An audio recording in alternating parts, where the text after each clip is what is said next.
A rivalry game a week after a district championship as the Grayson County Cougars make the trip north of the dam to take on the Fighting Tigers of Breckinridge County. The Fighting Tigers clinched a playoff spot of their own last week. They're headed to Paducah in a couple of weeks. Grayson County playing a team from Louisville, but first, Grayson County's still got 2 more regular seasons to work with, and tonight it begins with the Tigers. And a good evening here, and welcome to Breckinridge County High School for tonight's coverage of Cougar football on K105. Sam Gormley and the former Cougar quarterback Kaylor Decker with you.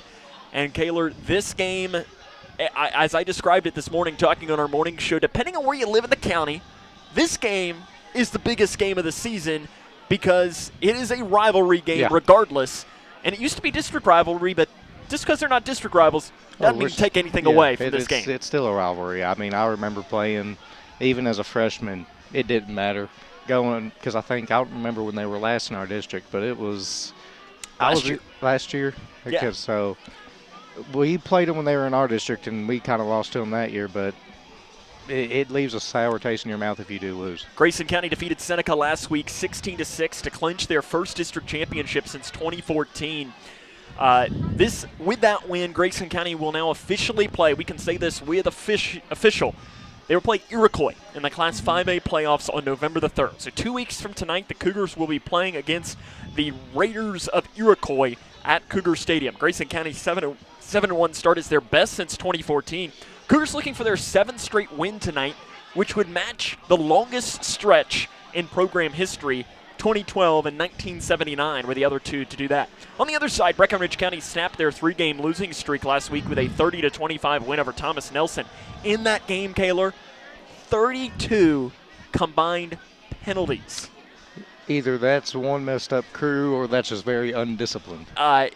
Regardless, I don't think the crew makes that big of a difference, though. State record, maybe? I don't know, but still. With that, though, the Tigers clinched the number 4 seed in the playoffs. They will travel to Paducah Tillman. We can say that it is not technically official because technically a little weird can happen, but for the weird to happen, for the weird to happen, a lot of weird would have to happen for the weird to happen. Does that make sense, Kaylor? Basically, it's not going to happen. It's not going to happen. So Breckinridge County is looking to be traveling to Paducah Tillman here in a couple of weeks. Breck will look to beat Grayson County in consecutive home games for the first time ever. That's never happened that they've beaten the Cougars as they beat them when we were here 2 years ago. Brent Huddle is the head coach. Coming up in our locker room show, we'll introduce you to both teams, talk to the head coach of the Cougars, Brian Jones, and give you the keys to victory. That comes up and more right here on K105. Connection builds community. It grows the minds of future citizens and leaders. Connection teaches. It encourages. It builds confidence through relationships, through partnerships, through small daily acts, through high-impact programs at all levels. Connection says together, we can. The one thing I know about Grayson County Schools, when you get the right people going in the right direction, anything's possible. We are GC Connected. For the more than 1 million people living with Parkinson's disease, the Parkinson's Foundation celebrates movement at Moving Day. A movement toward life-saving resources. Movement toward advancing research and care. Movement toward a better life. We care. We fight. We move to beat Parkinson's. Move with us at movingdaywalk.org. Are you looking for the best building materials in Litchfield? Look no further than Future Designs Building Materials. The builder's choice on Quarry Road has everything you need to build your dream home. Jim writes, "I'm so glad I came to Future Designs for my new roof. The staff was so helpful and knowledgeable, and they made sure I got the right materials for my needs. Thanks, Jim." Future Designs is more than just a building materials store. Future Designs Building Materials on Quarry Road in Litchfield. FDBM.net. Building on experience. Hi, I'm Dr. Ashley Gabbard, internal medicine physician with Owensboro Health. I'd like to talk with women 40 and over about having annual mammograms, even if there is no history of breast cancer in your family. Early detection provides women a strong advantage in fighting breast cancer. Ask your primary care provider for a referral and schedule your screening online at owensborohealth.org/mammogram.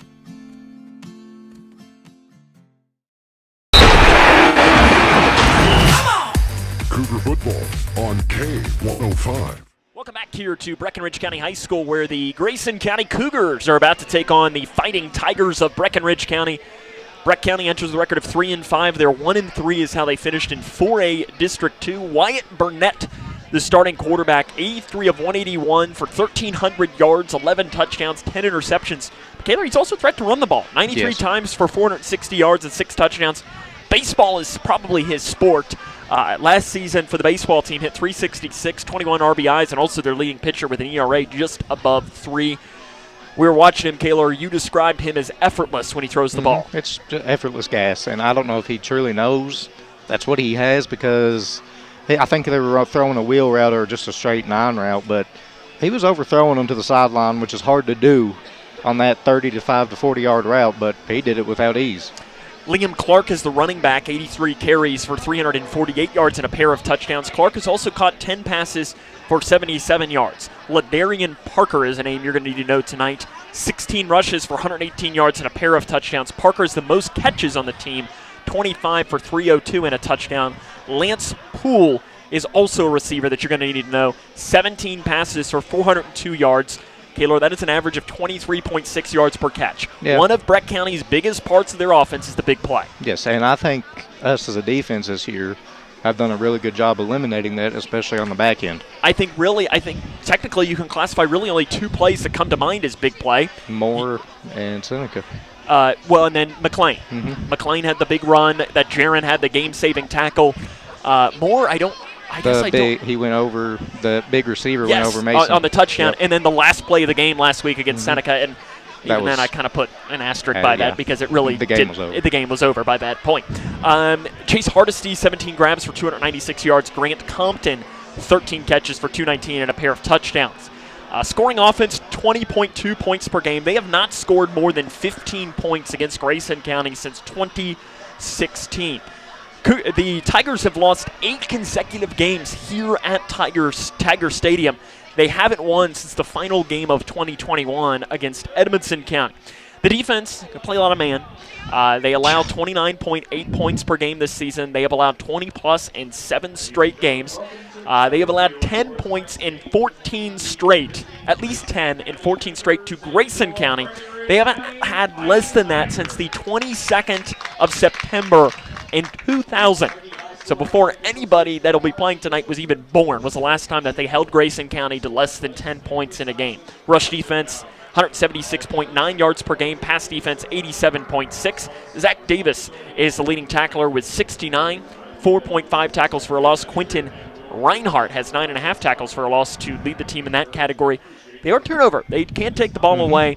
Grant Compton has 4 fumble recoveries. Lance Poole has 3 interceptions. 2 of those, he's returned to the house for a touchdown. He's a great athlete, and Colby Chaffin's got to be a little careful here because they got great athletes on both sides of the ball, and great athletes can beat you on defense just as much as they can beat you on offense. This Grayson County team, district champions, we'll introduce you to them after this. This is Cougar football right here on K105. Here's a simple truth about higher education. If pursuing your purpose, doing what you really care about matters. If having a rewarding career matters. If a better financial future for you and your family matters. Then higher education matters. A brighter future is within your reach. Find out how at kyhigheredmatters.org. Brought to you by this station and the Kentucky Broadcasters Association. We had an MRI, and then all of a sudden this doctor comes in and he says to us, we have the potential here for a catastrophic event. And he looked scared. He looked terrified. And he's like, we got to operate now. It just all changed. Life changed. Bryce is one of the 47 children per day who are diagnosed with cancer. Today's treatments aren't enough. To watch the rest of Bryce's story, visit childrenscancer.org/story. No matter what you're up against, we have your back. We are United Way. We are neighbors, helping neighbors. In communities around the world, when disaster strikes, we get you back on your feet. We help children build brighter futures. We've been here for over 135 years. But now, our work is more important than ever. Join us. Join your neighbors. Join United Way. Look around your home, and there's probably something that was made right here in Litchfield. Leggett & Platt is a worldwide corporation making a wide range of products, including sofa sleeper and reclining hardware assemblies here at home. A portion of your Ashley, Lazy Boy, or England furniture might have been made by one of your neighbors. Join the Leggett & Platt team today. We're a one-shift operation with competitive wages. Our motto is, we work hard so you can rest easy. Leggett & Platt is an equal opportunity, affirmative action, veteran and disability employer. Pharmacy.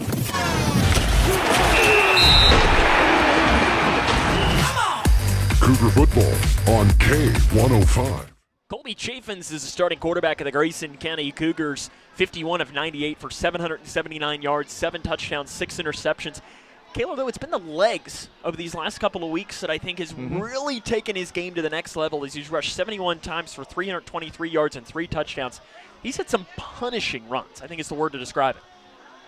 Yeah, I mean, I think with running, he has opened up his arm because running can do just as much with your confidence level as passing can, and you start to get that defense kind of working up a little bit whenever they see the run, and you take the top off on them with you have probably your 2 best athletes, Jaron and Caden.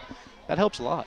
I know that Colby is inching closer to potentially becoming a 1,000-yard passer here this year, and when you look at that, for 1,000-yard passers, Grayson County we've only been able to find one official 1,000-yard passer in the Grayson County football history. It's not something that happens often at all. Caden Hanshaw, the leading rusher for Grayson County, is 147 rushes for 926. He's 74 away from becoming the first freshman to cross 1,000 yards. Hanshaw has caught 7 passes for 60 yards. Ethan Mudd, 31 rushes for 174. Jaron Van Meter, 26 for 145 and 6 touchdowns.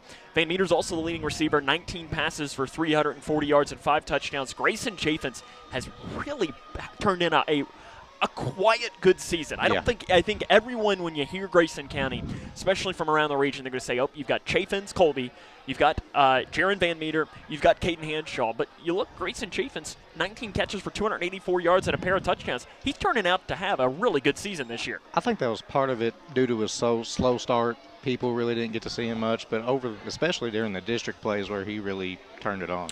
Scoring offense, 27.4 points per game. The Cougars have scored double-digit points in 14 straight against the Tigers. The defense has been what was maybe the best in district play. 9 points per game this season. That is the lowest in Class 5A, 5th in the entire state. They've allowed 10 points or less in 6 straight for the 3rd time in program history, joining the 1982 team and the 2010 team. And, Kaylor, anytime you can get mentioned in those 2 teams, you're pretty darn good company. Right. Yeah. Rush defense, 119 yards per game on the ground, 55 through the air. Kenton Cornwell is the leading tackler with 56. Jaron Van Meter is second with 50 total tackles. The team has forced 24 total turnovers on the year with 13 fumble recoveries and 11 interceptions. Grayson Chaffins has recovered 5 fumbles. Jaron Van Meter leads the team with 3 interceptions. And that team is just continuing to take money out of good old Sheriff Norman Chaffins' wallet. $550 he has to shell out. Kaylor, I got a feel. I think we want to make him have to maybe go sit on the street and ask for some coins later. And maybe the defense can. I'd like $100 more. No? 100. I was going to guess 150. I like that too. Yeah, let's hope that we get some more money donated today by Sheriff Norman Chaffins. Brian Jones, the head coach of the Cougars, we'll talk to him, get his thoughts on the matchup after this. It's Cougar football on K105.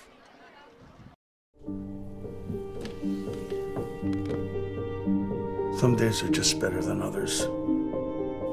I think you should go talk to someone. It's not that easy.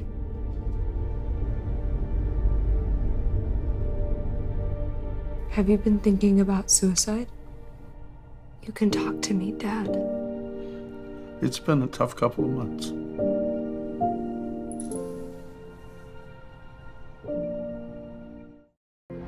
The doctor said I had a 29% chance to find a blood stem cell donor. But I knew you were out there. And when we matched, it was the best day ever. Welcome back to the Locker Room Show here on K105. Sam Wormley, joined now by the head coach of the Cougars, head coach Brian Jones. Coach, the district championship last week, all of the celebration, when that kind of went away, and you were able to go back and watch the film, what did you see from the what happened during the game? Well, I think that in the first half we stopped ourselves, and I thought the defense played probably as good a half as they probably could have played. I mean, I don't think they had any first downs, and through their first 3 or 4 drives, I think had about 10 total yards. So, defensively it was really, really good. Offensively, I felt like we moved the ball well, but we hurt ourselves on 3 drives, 2 fumbles, and got behind the sticks on penalties 1 drive. But, first half was phenomenal. And I think, we had a little bit of letdown in the second half. I think we were somewhat satisfied with the 16-0 lead at halftime, and I don't think we came out with quite as much fire in the second half and allowed them to fight and kind of stay in the game. And so, I think we're still looking for 48 minutes of football, but with how a season goes, I don't want to peak right now. I want to be peaking in November. So we still got some improvements to make, and hopefully we're getting a little bit better this week. One of the main questions I had about your team in the offseason, and just one of the things I was looking forward to and watching, was your offensive line. Because the offensive line is, to me, the most important group on the field, because without them, your offense isn't really going to do anything. How have they improved throughout this season in helping your offense succeed? Number one, I think we got a couple guys that are extremely intelligent. Have an understanding of, what we're trying to do. And so a lot of times you'll see our guys line up in different spots, multiple plays, and that's something that we've kind of allowed them to do on their own. So they move themselves around based on what they think is the necessity of the play, and I think they've done a really good job with that. And then, I think Weston Green has done an outstanding job of kind of involving into that center for us, with Jake Lastly out for extended time. So, those are the big things for me. Him being able to move to center and handle a head-up nose, and then our other 4 guys being able to kind of move themselves around based on need, based on the play, point of attack, whether we're pulling somebody or not, and the types of blocks that we'll see on plays. You'll see our guards line up as tackles and our tackles line up at guards, and then move from the left side to the right side. And to be honest, they move so much, I think it's kind of hard to, pick what we may be doing, because sometimes, some of our bigger, better guys may be on the backside of a play, and sometimes they're our pullers, and sometimes they're our guys on the play side. So I think it's hard to really decipher what we're doing, which makes it good as well, because sometimes if you got a guy that's always play side, that gives things away, but it doesn't always work out that way for us. You found out last night officially you will be playing Iroquois in the first round of the playoffs, and I know that that's a couple of weeks away, but I know that Travis Johnston, and the boys basketball coach, he always talks about how once he finds out his district tournament opponent, which is kind of the same thing in this realm, that he'll start doing some more things in practice or maybe in a games to prepare for that said opponent. Can you do that in football, or is it so different? I think you can. I don't think you would want to necessarily, put that out there to your guys that, hey, this is what we're going to see a few weeks down the road, because I think it gives the wrong message that, we're looking forward and we want to play each opponent, with the utmost importance that week. So I think you can start to slip some things in there. First and foremost, we would have to get some film on them, which we don't have yet, but something that we'll be reaching out and trying to get a hold of. But our focus tonight is Breckinridge County, and our focus next week is going to be Hancock County. And then we'll worry about Iroquois. But I do think, you could start to slip some things in and, slowly start to prepare for them. I think us as coaches can do a little bit more and prepare more for them and kind of start to develop that game plan a little early. But I wouldn't want to move too fast with our kids. You mentioned after the game on Friday that there's been some extra, talk around this game between some of the kids and so on like that. How do you as a coach make sure that your players use that as good motivation instead of bad motivation? Because to me, there's a difference. Oh, absolutely. If you let it get chippy, you get unnecessary penalties and things like that. But if you use it as motivation to fuel your effort and your level of execution, it can be a good thing. So I think it's just through conversation, and you got to look for your leaders to be leaders and keep control on the field, because there's no doubt our guys know their guys know our guys. They know each other by name. They see each other out and different things like that. So it has the makeup of having some talking going on. And so, one thing is, you hope that the officials address it early and don't let it get out of hand, because that's when you kind of get issues. And then two, I think for us, we've got to look at our season and know that we've got bigger things on the horizon, and we've got to be intelligent, because we're getting into the point now that, if you do something extremely out of character and stupid, it could cost you a playoff game, and we can't afford to have that. Breck, when you put on the film, their offense has really good athletes. Burnett at the quarterback position, he's tall, he's lengthy, he's a good athlete running the ball, and then they got two wide receivers who can really do everything. How do you slow them down? Well, I think we've got to just play good, sound defense, know our assignments, stick to them, not look to do too much, but do your job and do it to the best of your ability. I think we've got some pretty good athletes too, so I think it'll be a good matchup as far as athleticism. I think the game is won up front. Defensively for Breck, it's been up and down for them. They've had some good moments, they've had some bad moments, just like pretty much every defense in the state of Kentucky. How do you move the ball against them? Well, they've done several different things this season. They've been an odd front and even front. They play man covers. They've played cover 2, cover 3. They've done quite a bit of things. So I think number one is for us to get a feel early for what they want to do, and then try to expose their weaknesses in whatever that may be. And so number two, we've got to have better ball security than we did last week. We can't allow them to stick in the game. We got to finish drive with points. A couple years we went over there, got inside the 20 multiple times, and ended up losing by a couple of points. So we've got to finish with points. Ball control. We like to eat up the clock. If we do that tonight, I like our chances. Building upon that, as a whole, Grayson County, your program gets a chance to tie the record for most consecutive wins in a season. How do you do it?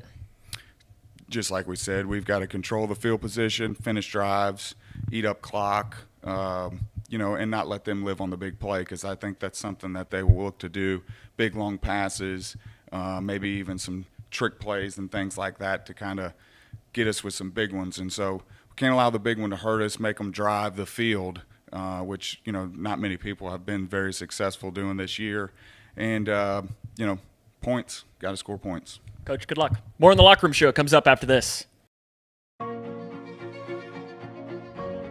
Here's a simple truth about higher education. If pursuing your purpose, doing what you really care about matters. If having a rewarding career matters. If a better financial future for you and your family matters. Then higher education matters. A brighter future is within your reach. Find out how at kyhigheredmatters.org. Brought to you by this station and the Kentucky Broadcasters Association. Are you ready to help your family get prepared for the unexpected? Here we go! Ladybug and Cat Noir know how important it is to be ready, because you never know when Hawkmoth is going to strike or a disaster will hit. And you don't need miraculous powers. Just put those planning skills you already have to good use. Make a plan that will help you and your family be ready when emergencies happen. Ready Kids can help. Get started at ready.gov/kids. The governor has declared a state of emergency, and evacuation is now underway as the storm approaches. The National Weather Service has issued a warning as it monitors the storm. Those in the following counties, therefore, should seek.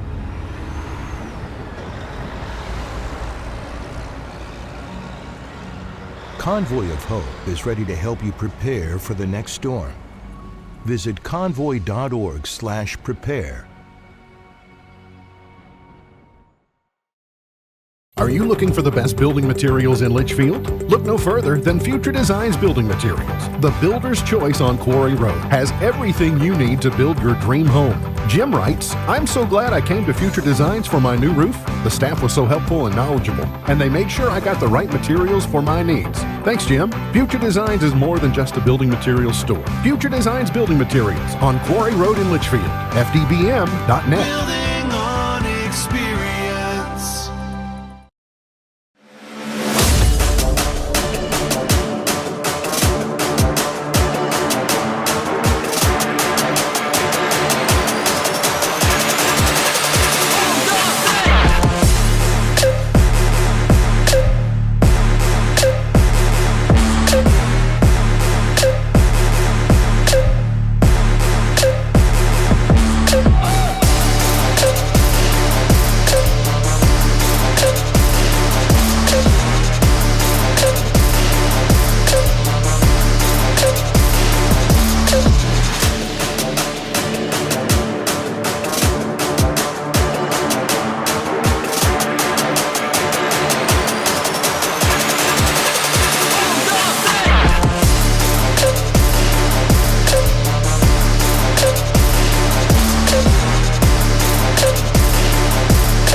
Grayson County and Breckinridge County about ready to get underway. Kaler, in about 15 seconds, your keys to the game.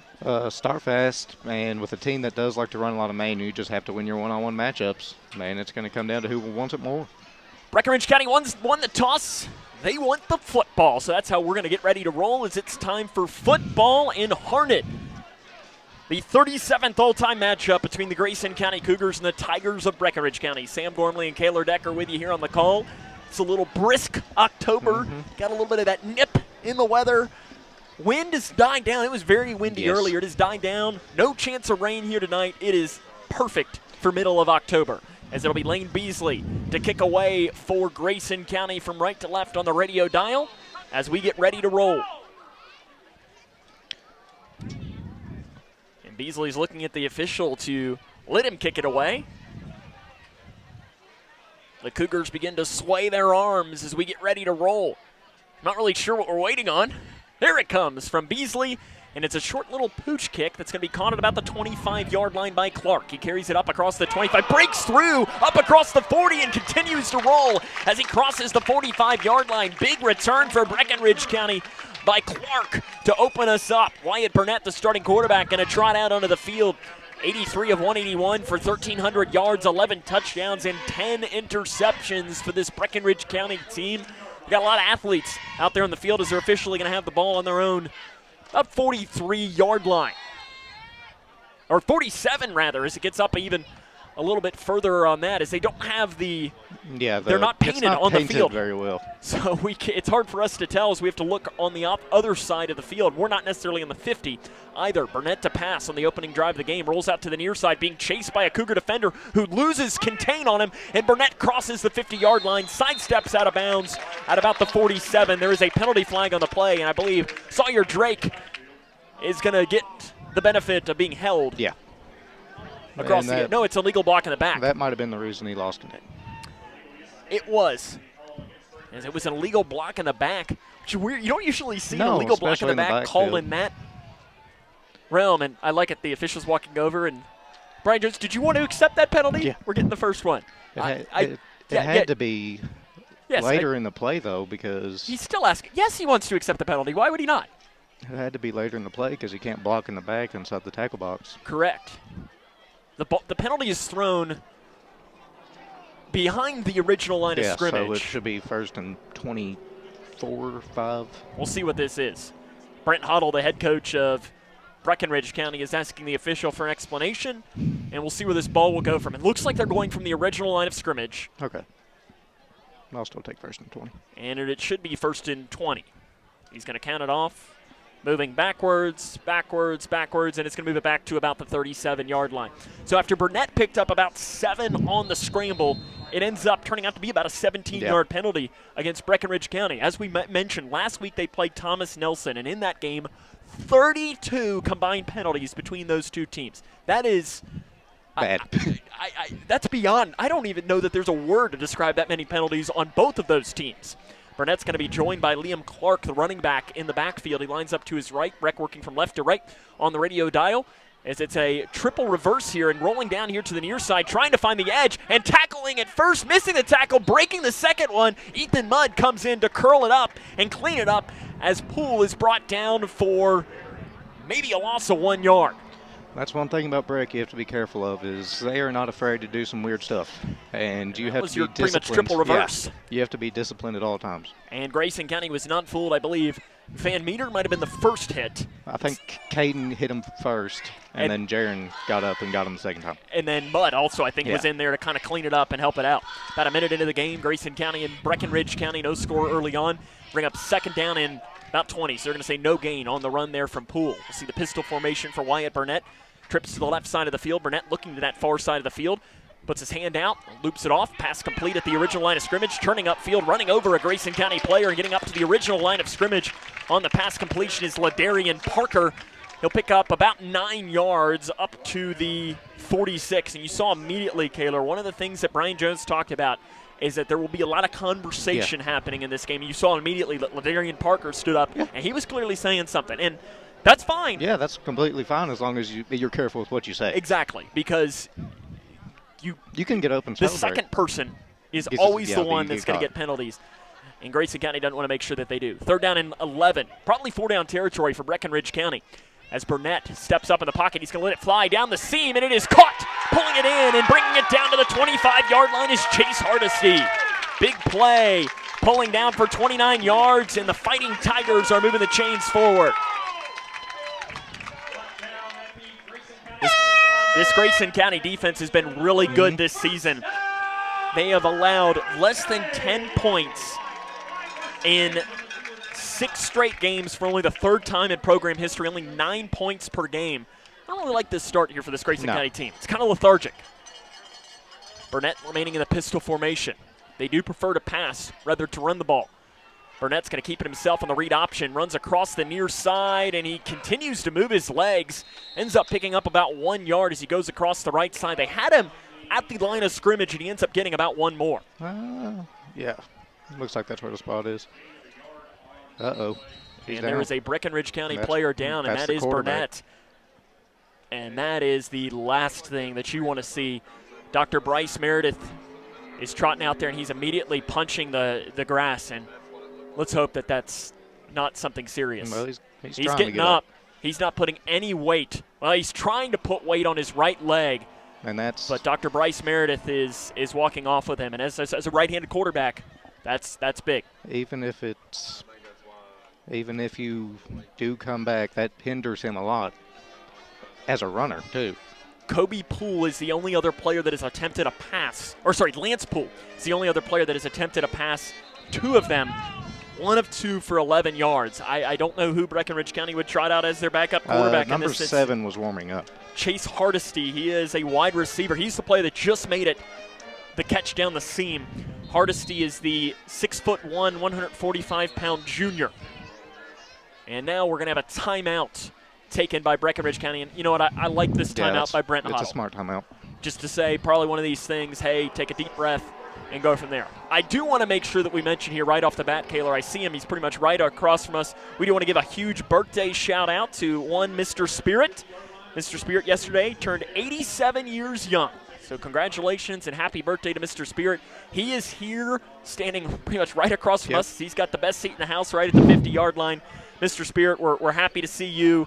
Congratulations, happy birthday, 87 years young. I know everyone was really excited to celebrate with you yesterday when you had that. As 9:17 to play in the first quarter, bring up 2nd down and 9. Again, if you just joined us, starting quarterback Wyatt Burnett for Breckinridge County has left the game with an injury. He's currently being worked on the trainer's table by the Breckinridge County training staff. And the new quarterback will be Chase Hardesty. He's not attempted a pass this season. And that's a huge loss for this Breckinridge County team because Burnett is maybe the most underrated quarterback in the region. He's up there. I mean, he can sling it. He can move. Hardesty will hand it off left side on the runs. And breaking through that left side is Liam Clark as he gets down to about the 21-yard line. About a 3-yard pickup. We'll bring up 3rd down and 6 for Breckinridge County. 9 minutes left in the first quarter. No score between Grayson County and Breckinridge County. The defense, what I've realized here early is they're not making the tackle on the first hit. No, and I think part of that is it's harder to break down in that field right now. It's slick, but you have to realize that goes both ways, though. So, I mean. And the field is not in the greatest condition. You have to keep your choppy steps very short inside your frame, and if you don't do that, you're going to fall. In the pistol, 3rd down and 6, placed on the Breckinridge County 21-yard line. Low snap. Screen. It is a screen throwing up. It's complete to Parker, and he's immediately blown up right on cue. They must have been listening to us to pick up a 2 yards, bringing up 4th down and 3 as it's down to the 19-yard line. That is huge here, and I mean, obviously Breckinridge County is going to keep the offense out on the field. But backup quarterback, this is where these plays go from being maybe 70%, maybe down to about 40%. Yeah, I mean, on a 4th down and manageable. I mean, you're 4th and especially about look 4. for a hard count here. Yeah, because that would be a free 5 yards. It's about 4.5 is how many Breckinridge County needs this. They need to get the ball down to the 15.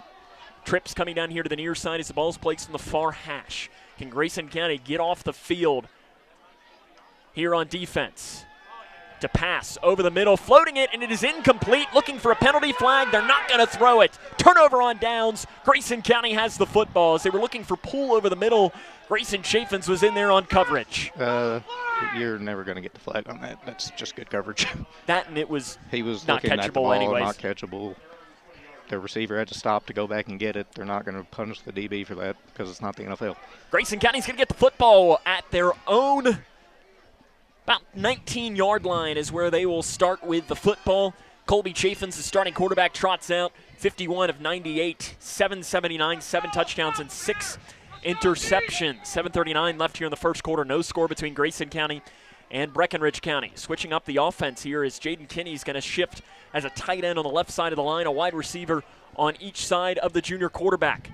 It's a run near side, bouncing it outside is Van Meter. A lot of space to work. Blocker in front of him to the 40, to the 50. One man to beat as he crosses the 40, down to the 30-yard line. Finally brought down on the play by Quentin Reinhardt, but Jaron Van Meter with a big play, carrying it down inside the 30-yard line. We're going to go inside zone to the left with a bubble by Jaron to the right. What a big play for Grayson County. They're going hurry-up offense to start about 50 yards. On the play there to Jaron Van Meter, almost the longest run of the season, second longest to Caden Hanshaw. Hanshaw, run right side. He bounced it outside as he goes inside the 10, down inside the 5, lowers his shoulder, gets down near the goal line, down to the 4, and a very, very late penalty flag comes in from way behind the play. That was thrown by the back judge. Grayson County's moving backwards. There was one Breckinridge County player and 4 Grayson County players. It's on Breck. It's got to be. Yeah, because we. But what a turn of events for Grayson County. Let's see what the penalty is. As right now the ball looks like it's placed down to the 5. So, I mean, it'd be on the 2.5. Be a 23-yard gain for Cade Hanshaw. Hanshaw's clapping in the huddle, so it is on Breckinridge County, which would be half the distance to the goal no matter what. Unsportsmanlike conduct called against the Fighting Tigers. And that's an improvement for us. Typically, we're the one that gets those. Ball now is going to move down to about the 2.5-yard line. And this is a great sequence. Caden Hanshaw inching closer to becoming the first freshman in program history. I know there's been some conversation about whether Billy Thompson was, but according to Billy Thompson himself, he was a sophomore. Yeah. So Roger Lush, our good friend, he was hearing that too, whether he was a freshman or a sophomore when it happened. So he called Billy, said, "Hey, Billy, were you a freshman or you a sophomore?" He says, "I was a sophomore." But that's typically a good source. Go to the guy that did it. Yes, so he was a sophomore that year. So Caden is trying to become the 12th player in program history and the first freshman to cross that mark. And bring up first down and goal from the 2.5-yard line for the Cougars of Grayson County. Looking to jump out early. In the gun with a running back on each side of Chaffins. It'll be a handoff. Hanshaw goes across the left side, diving towards the goal line. He's in. Touchdown, Grayson County. 2-yard touchdown run by Caden Hanshaw, and Grayson strikes first. They lead 6-0. It was Hanshaw, was it not? The PA announcer said it was Van Meter, but I think it was Hanshaw. I think it was Caden. I think it was too. Oh, we'll have to ask your dad. He might have to. Luckily, we have the great resource to our right here today of your father. It'll be Lane Beasley on to attempt the extra point this season, 11 of 20. If you remember, didn't attempt one last week because they had 2 offsides. They ended up getting to go for 2 on both of them. I'm sure we'd appreciate another one. I would turn it down. The right-footed kicker, Lane Beasley. Good snap, good hold. It's a line drive spinning kick. That is through the uprights. 7-0. Grayson County leads. 6:46 to play here in the first quarter. It's Cougar football on K105. We had an MRI, and then all of a sudden this doctor comes in and he says to us, we have the potential here for a catastrophic event. And he looked scared. He looked terrified. And he's like, we got to operate now. It just all changed. Life changed. Bryce is one of the 47 children per day who are diagnosed with cancer. Today's treatments aren't enough. To watch the rest of Bryce's story, visit childrenscancer.org/story.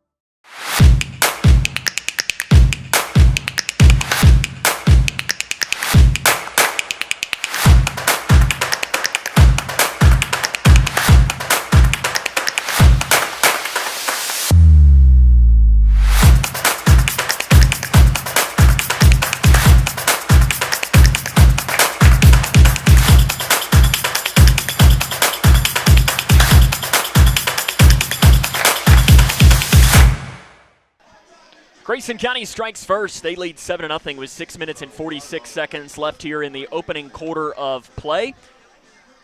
And Kaler, it was, picture perfect after getting a huge stop. You big play, touchdown. Yeah, that's about as perfect as you can get. No penalties, very clean.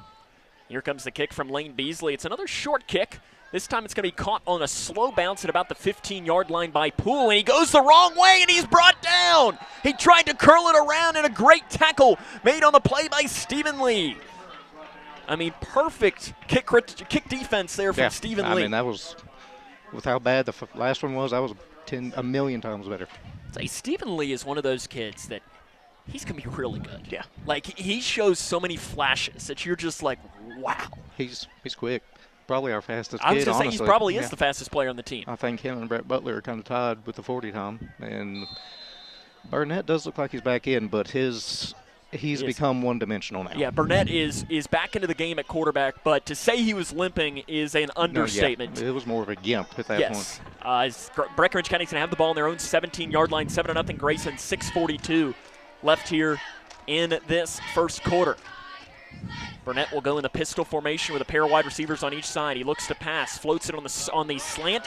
It's caught by Hardesty as he gets it up to the 30-yard line. That'll move the chains for a first down, Breckinridge County, 13-yard pickup.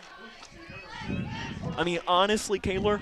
We have to get a rush and make him feel uncomfortable, so he has to move. What this is Joe Burrow out there right now. Yeah, with a bad calf. Yeah. It's the same thing. And your Tennessee Titans, what did they do to beat him? They pressured the heck out of him. And Tannehill, same thing happened to him last week. When he got hurt, they pressured him, and he couldn't do anything. And I'm sure that you better believe that Kevin Embry, like a defensive coordinator, is frothing at the mouth, waiting to see that. Trips down here to the near side, ball up to the 30, first down and 10, about 6 minutes left in the opening quarter of play. Screen, setting it up, dumping it off near side to Clark, and he's dropped immediately after a loss of about 2 or 3 yards on the play. Nice that play little by curl Jaron. out here. Jaron Van Meter came downhill to make the tackle.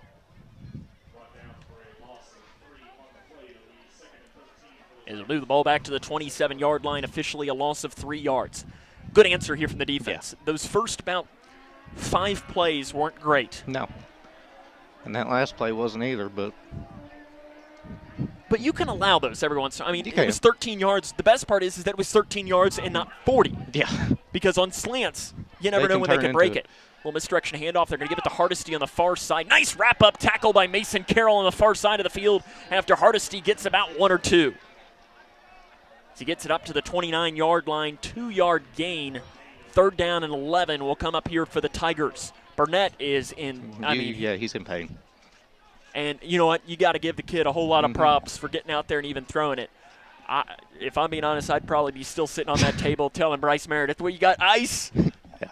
Where's Mahomes' the magic shot airlock, or something? Yeah. Even as a right-handed quarterback, his passes down the field are severely limited too. That's your plant foot, that's your power foot, and without it, you're going to suffer a lot. Wide receivers on each side. Fakes the handoff. Passing near side complete. Turning upfield. Nice tackle made by Hanshaw short of the sticks as it's found on the play to Caden Coombs, the senior.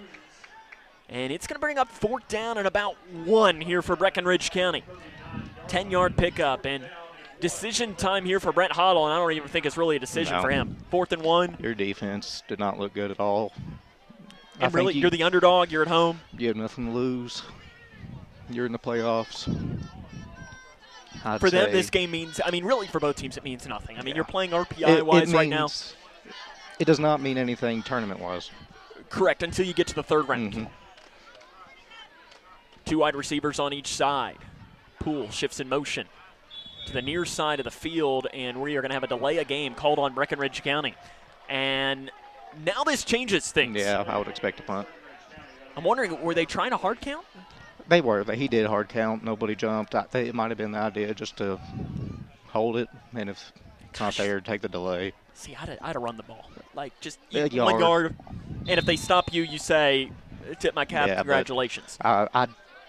With the delay game, it might have not been. Poole will kick this away as the punter, Van Meter, stands back at about his own 35-yard line. It's not a great punt.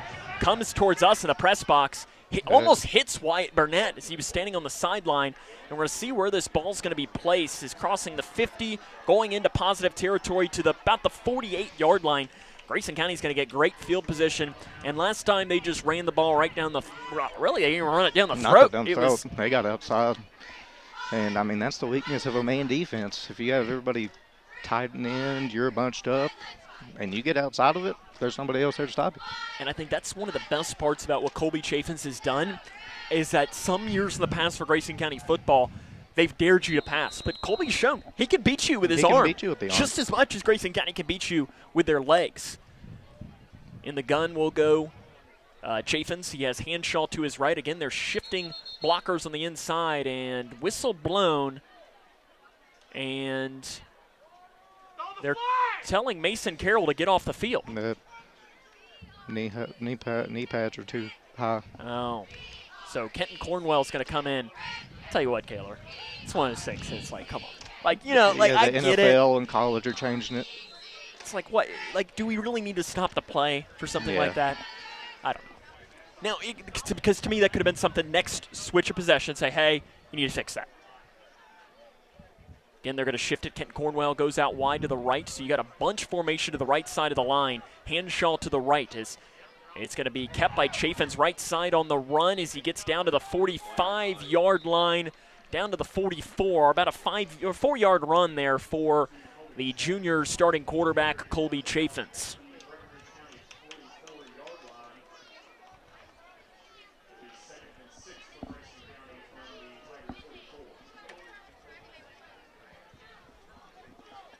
.322 left here in this first quarter of play. It is 7-0, Grayson County on top. Grayson really going slow here. I mean, you're obviously you don't have no reason rush. to rush.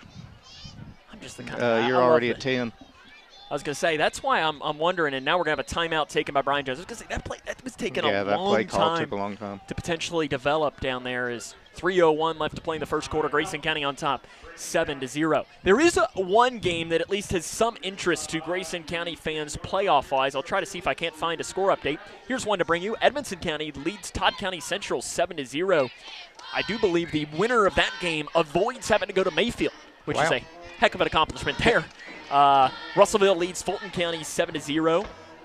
It is all Owensboro Catholic with about 5 minutes left in the first quarter, 20-0 over Fort Campbell.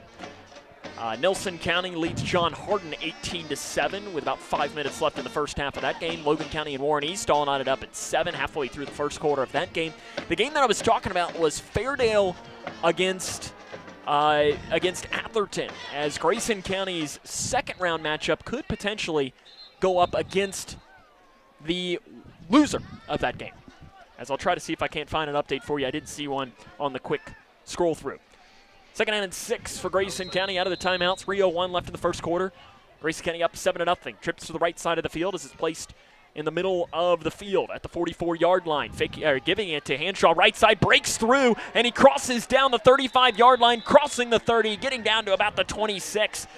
A run there for Caden Hanshaw of about 17 yards. And that's the second straight time. I mean, we've hit that. He hit it on the last possession for a big gain. He hits it again. Officially down to the 28, so give Hanshaw 16 on the gain.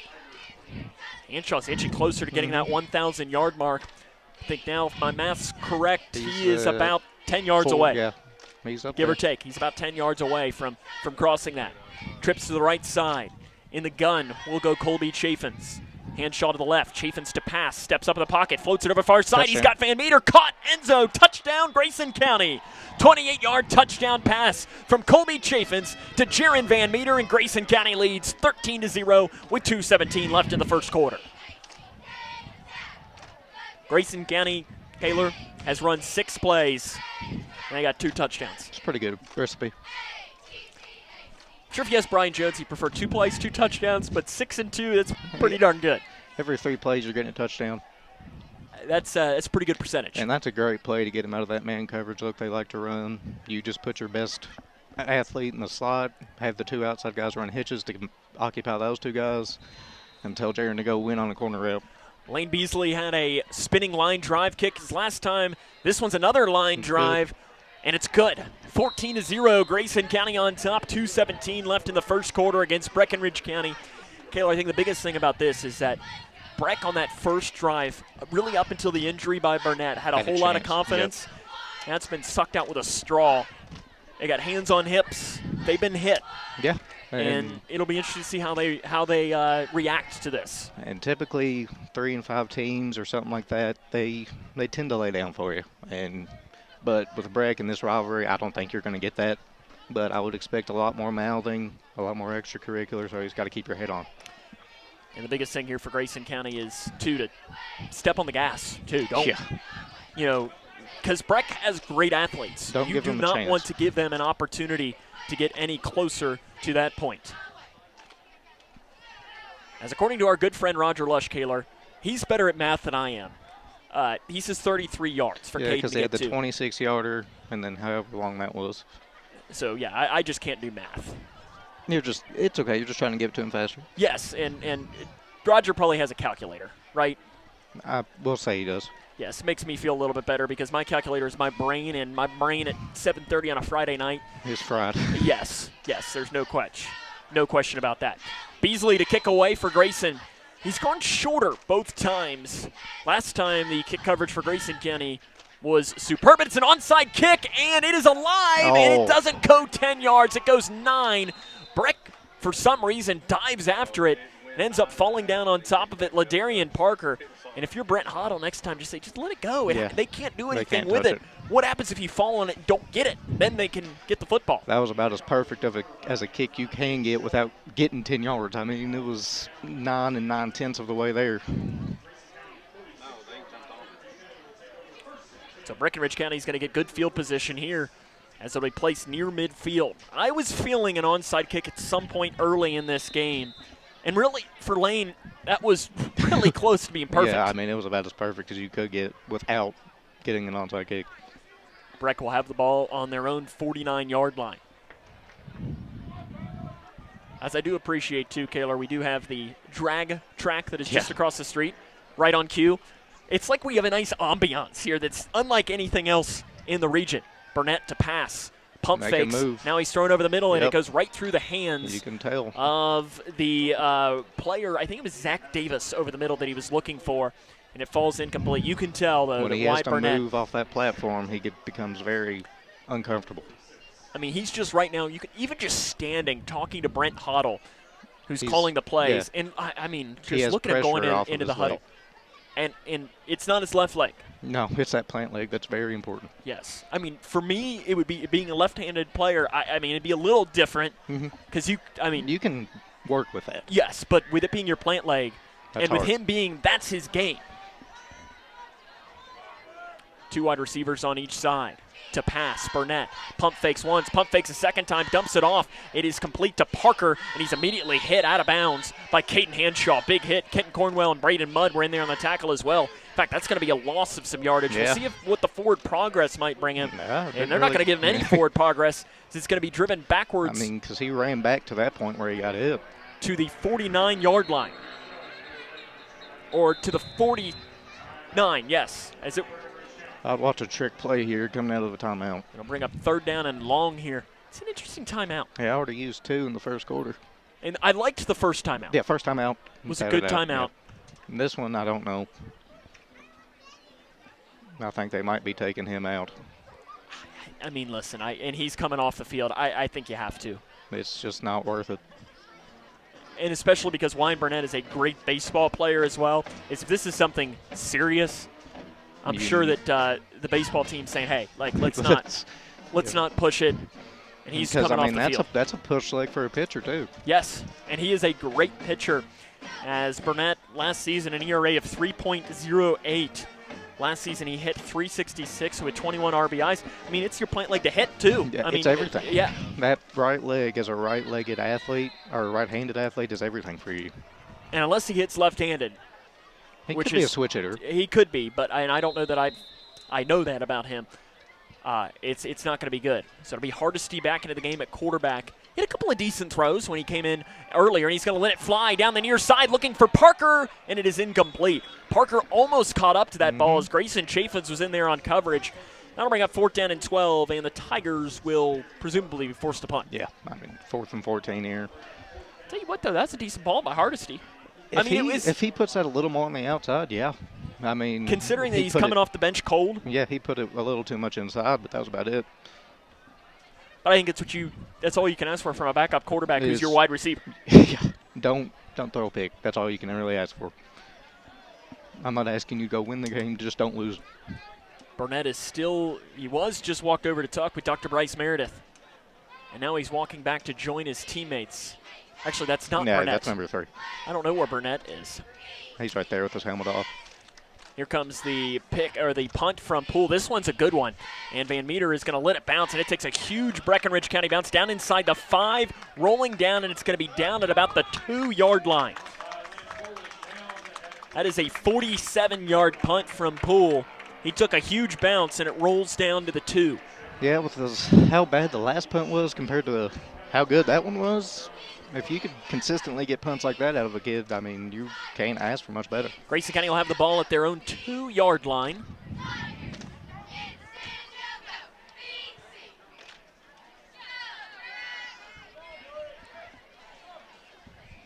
With 1 minute and 46 seconds left here in this first quarter of play, it is 14-0 Grayson County. They've run 6 plays, scored 2 points, or scored 2 touchdowns. Yeah, it's pretty good. I'm not going to lie. Jaden Kinney shifts from the near side to the far side of the line. Under center will go Chaffins. Pitch it out to the far side to Hanshaw, who breaks across the 5-yard line, breaks through. He's going all the way to the 40. One man to beat as he crosses the 50 down to the 40. And Caden Hanshaw is going to become the first freshman to rush for 1,000 yards in Cougar football history, and he does it in a big way. Down to the 38-yard line. Huge play from Hanshaw. 60 yards on the run. Grayson County goes hurry-up offense. Trips down here to the near side, a wide receiver to the far side. It's again to Hanshaw on the give. Starter steps to the near side, breaks through. Penalty flag on the field as he crosses down inside the 25-yard line. The chains weren't even set on the far side. Grayson County was going hurry-up. This one's coming back, though. Caden Hanshaw has become the first freshman to rush for 1,000 yards in Grayson County football history and the 12th all-time. Congratulations to Caden. That's a huge accomplishment.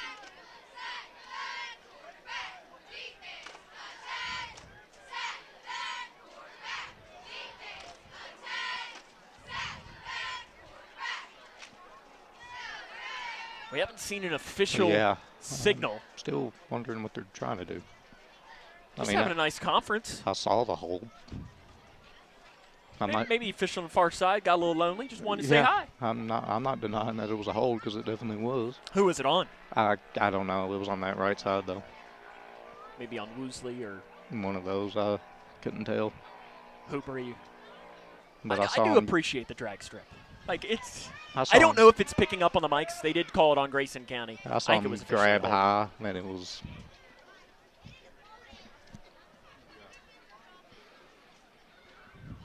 And it'll move the ball back to the 50-yard line. Nope. Is he okay? That's a 12-yard penalty called against Grayson County. 1:27 left, and really, here's the thing, Kaler. It doesn't particularly matter at all. Well, I guess actually it is only 10.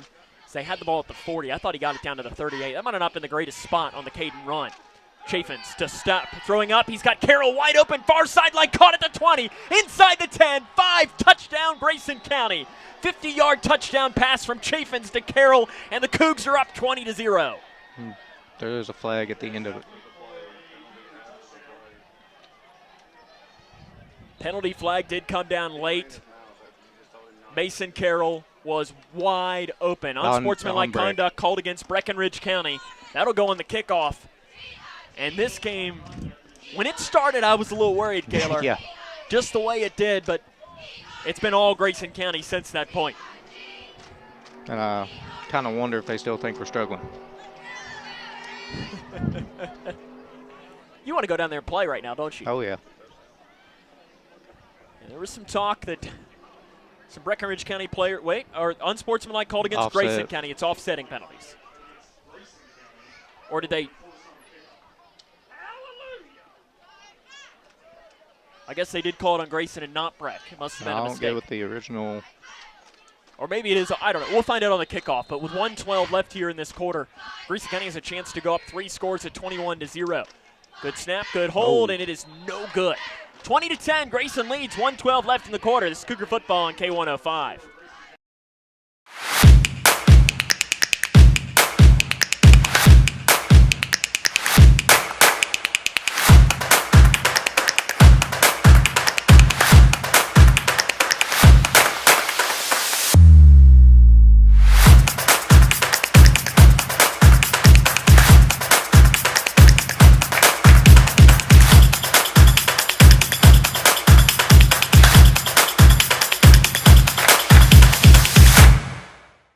Are you looking for the best building materials in Litchfield? Look no further than Future Designs Building Materials. The builder's choice on Quarry Road has everything you need to build your dream home.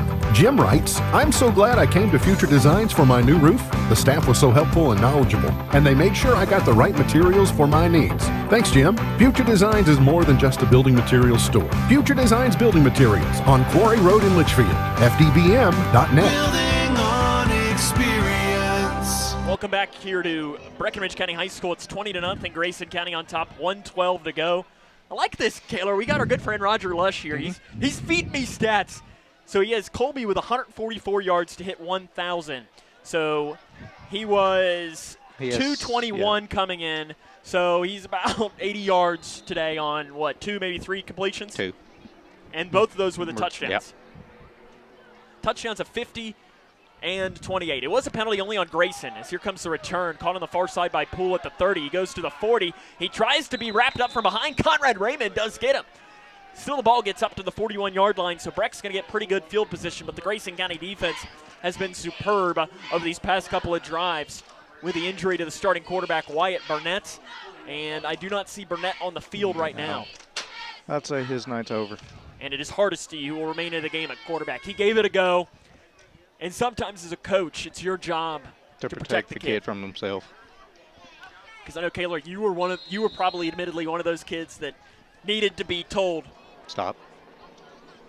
Yeah, that's happened a couple times. And you're thankful that they did, looking back. Yeah, at the time you don't like it. No. Handoff up the middle to, that is to Clark, the running back, as he carries it to the 43-yard line.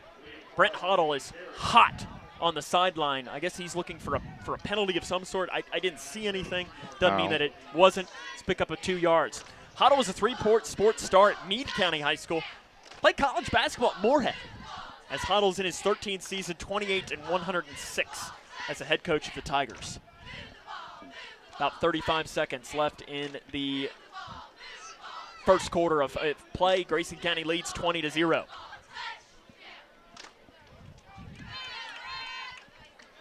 Two wide receivers on each side. Hardesty fakes the handoff, rolls out to the far side, speed run, left side, and he just dives forward. He's going to end up getting about 1. So he gets up to the 44-yard line, and that will presumably be the final play of the first quarter. Grayson County leads Breckinridge County 20-0. This is Cougar football right here on K105. Hi, I'm Dr. Ashley Gabbard, internal medicine physician with Owensboro Health. I'd like to talk with women 40 and over about having annual mammograms, even if there is no history of breast cancer in your family. Early detection provides women a strong advantage in fighting breast cancer. Ask your primary care provider for a referral and schedule your screening online at owensborohealth.org/mammogram. Connection builds community. It grows the minds of future citizens and leaders. Connection teaches. It encourages. It builds confidence through relationships, through partnerships, through small daily acts, through high-impact programs at all levels. Connection says together, we can. The one thing I know about Grayson County Schools, when you get the right people going in the right direction, anything's possible. We are GC Connected. Welcome back here to Breckinridge County High School, where Grayson County leads 20-0 as we get ready to start the second quarter of play, as the Cougs have been well in control of this game, really since the injury to the quarterback, Wyatt Burnett. The score update that I did want to bring you Atherton leads Fairdale 14-0, 6 minutes left in the third quarter. If that result holds, Fairdale would more than likely play Seneca, and Grayson County, if they could beat Iroquois in 2 weeks, would play The winner of that game. So potentially you could be seeing Fairdale make the trip to Grayson County in 3 weeks if everything goes chalk. We start this quarter of play. It'll bring up 3rd down and 7 for Breckinridge County, placed on their own 44-yard line. Hardesty, the backup quarterback, into the game. 3-step drop, steps up, throws. It's in and out of the hands of the wide receiver, Parker. 4th down and 7, and this is an interesting decision. And it looks like they're going to punt. With how we've moved the ball, you're just making it easier. But at the same time, you can keep the ball out of our hands. I wouldn't be surprised to see a fake here. 4th and 7, yeah. I mean, it's a very Breck thing to do because they like to go trips to one side. We'll see what it comes as a player shifts off late. That's Trey Hoffman. Here comes the punt. Pool almost blocked by Grayson County as Drake got his hand up, and it's caught at the 30-yard line. It absolutely annihilated as Jaron Van Meter at the 30-yard line. And Breck is saying a couple of things after as Ladarian Parker laid into Van Meter. And I think it was Grayson Chaffins was calling for a penalty right after the play because there was some conversation happening after. I mean, that's good and all, but you're down 20. And I do like what Sawyer Drake just did. He went up and he put his hands down kind of as if to say, hey, we're talking with our pads. We don't care. Yeah. I mean, or you're also talking with that up there. You don't what's have to over talk to the right whenever side. it looks like that. You don't need to. Or if you're watching with us on K105 Digital Productions, what's at the bottom of your screen right now? That's what Grayson County should be talking with. As we start here with 11:48 left, Grayson County's going to have it on their own 30-yard line, where the Cougars have been superb already on offense. I mean, Chaffins has had a couple of big plays. Both Hanshaw and Van Meter have had runs of over 50 yards. And we're going to have some confusion, and it's going to be a delay of game called against Grayson County. And that just can't happen on your first play of the drive. And that's one thing with this Grayson County team over these past couple of weeks is they have a lot of penalties like that to me are the penalties that you control. Yeah. That one I don't know about, though, because Jaron had to go get his mouthpiece from the other side of the line of scrimmage.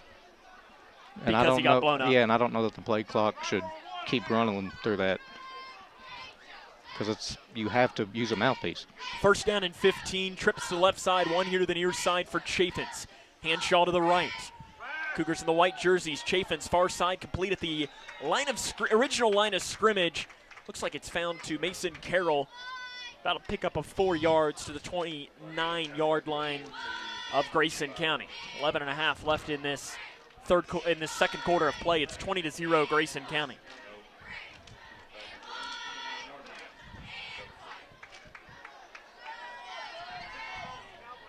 Spreading it out again. This time they go 3 wide to the near side. Kinney to the right side, 2nd and 11 for Grayson. Breck showing blitz. They don't bring the blitz. It's a handoff. Hanshaw bounce it out to the far side. Breaks through the hole. He's to the 40. Gets outside the numbers to the 45 before scurrying out of bounds at about the 47-yard line. Caden Hanshaw with another big run, this time for 18 yards, and you can move the chains for a 1st down Grayson County. Yeah, and this is one of the few times I've seen us been able to play from behind the chains at times. And that's huge if you can do that as a team because most of the time Grayson County teams, we can't do that. We have to be ahead. I mean, Grayson County's probably averaging 20 yards a rush right now. I mean, and when you do that. On the running, that's very important, not just passing. I might not be a football expert, Kaler, but I do know that about 20 yards of play, that'll win you a lot of football games. Chaffins on the run. He gets to the 50, lowers the shoulder, gets down near the 1st down marker. There is an injury behind the play. I believe it might be Winston Woosley down for Grayson County, one of the offensive linemen. And immediately Scott Ballman, the trainer, trots out to check on Winston from behind the play. And it's his left leg that they're checking on. The one with the brace. I believe it's Winston Woosley, the player down. And Woosley has come in and played one of those tackle positions and has really done a great job for this Grayson County team as the ball officially is placed to the 47-yard line. It'll bring up 2nd down and about 2 when we come back. Now, the one, I mean, you do have Jake Lasley, who has luckily come back from an injury, and he is available. Interior. He's more of an interior, but you could shift people around. You heard Brian Jones talk about it in the open. He said one of the things that he likes the most about this offensive line is they can really play all the positions, and that is really hard to go. As Woosley's being helped off the field by Dr. Isaac Miller and Scott Ballman. I do see Jake out there. And you could see him at guard, or maybe they pull Weston Green out from center. I would say Jake will go to center. Because Lasley was the starting center to start the season. And then had a off-the-field injury. It was a car wreck. And he's been out for, I mean, I think it was right before the Marshall County game? Yep, he was My out memory's since the second game. And it does appear Lasley is in the game at center. So a couple of changes. Looks like Hubry has shifted to the right tackle position. 2nd and 2 for Grayson County. Handoff to Hanshaw. Tries to get outside the numbers, and he's dropped for a loss of the play. So he was hit in the backfield by Clark and tried to curl around to get something. Ends up making something out of nothing, and by something I mean a loss of maybe about, well, they're going to. Yeah, that play did not look right. Okay, they're going to say to the 50. The head official was standing back further, so it's a loss of 3 yards. Yeah, that play did not look like it went like it was supposed to. And this is tough here for Grayson, is you're shifting around your offensive line, and if anything, it takes some plays to get used to that. it. I'd say you're going to get more zone now that you've beaten the man over and over and over, but they're playing off the sticks, so I think you can take a quick route. 3rd down and 6 for Grayson County. Chaffins throwing far side right at the sticks. It's complete to Chaffins. He scurries upfield as he crosses the 40-yard line, and he's slung out of bounds. And now behind the play, penalty flag comes in, and it's Weston Green was laying on the ground, and he did. I guess he was hit late by a Breckinridge County player, and he might have done his best soccer injury. Personal foul called against the Fighting Tigers. Now to move the ball forward. And I'm guessing it is on Breckinridge County's number 64, Brian Hayes, because he's coming off the field right now, and one of the coaches has both of his hands out, pretty much saying, that's his second. What are you doing? He did it once earlier on the big run to Caden. So Grayson Chaffins gets about 15 yards.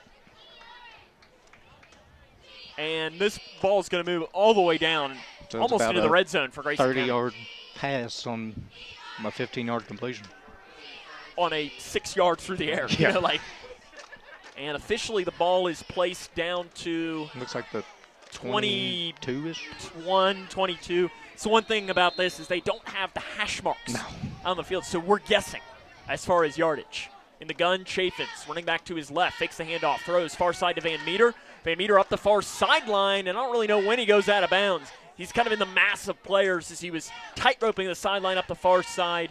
He's down inside the 15-yard line. The near side judge says down to about the 12. But the far side judge says, how about the 14? Well, they go off the near side judge's spot, so that's a good thing. About 7 yards on the gain. 2nd down and 3 for Grayson. 20-0. Grayson County on top. 9-10 left here in the opening half. A couple of injuries on both sides. Wyatt Burnett, the starting quarterback for Breckinridge County, had an injury. Winston Woosley just went down with an injury for Grayson County. In the eye.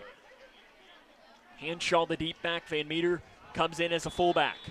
And delay a game. It's going to be called on Grayson on a 2nd down and 2. And Brian Jones is not happy at, looks like yelling at one of the officials, I believe. I think he's yelling at the back one for not putting his hand up, because I never saw it.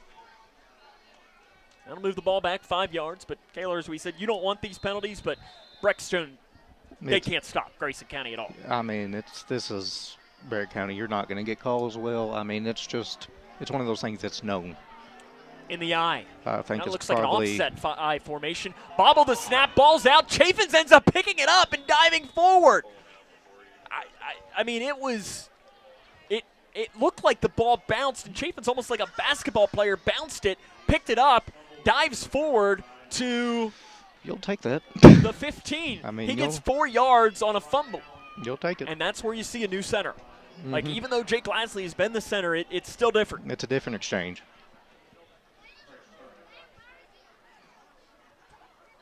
in the eye. Hanshaw, left side run, tries to get outside the numbers. He does, inside the 10, lowers the shoulder, and a very late penalty flag comes in, thrown by the back judge, by the head official, rather. And this one looks like it's coming back. Chop block called against Grayson County. That was a very late penalty flag throw. Yeah, that's if a cut block would have been early. I know sometimes that flag gets stuck in the pocket, so maybe that's what happened. No, I saw him reach in late. Beyond Grayson. They'll bring up 3rd down and long now. Well, I mean, it's Colby. You're like, well, I'll take more passing yards. So, I mean. He's trying to get to that 1,000-yard mark already. Yeah. But I think you're kind of in the range. You can, for here, test what Lane's leg's made of. You never know. Here in a couple of weeks, you might need that. You might get it, yeah.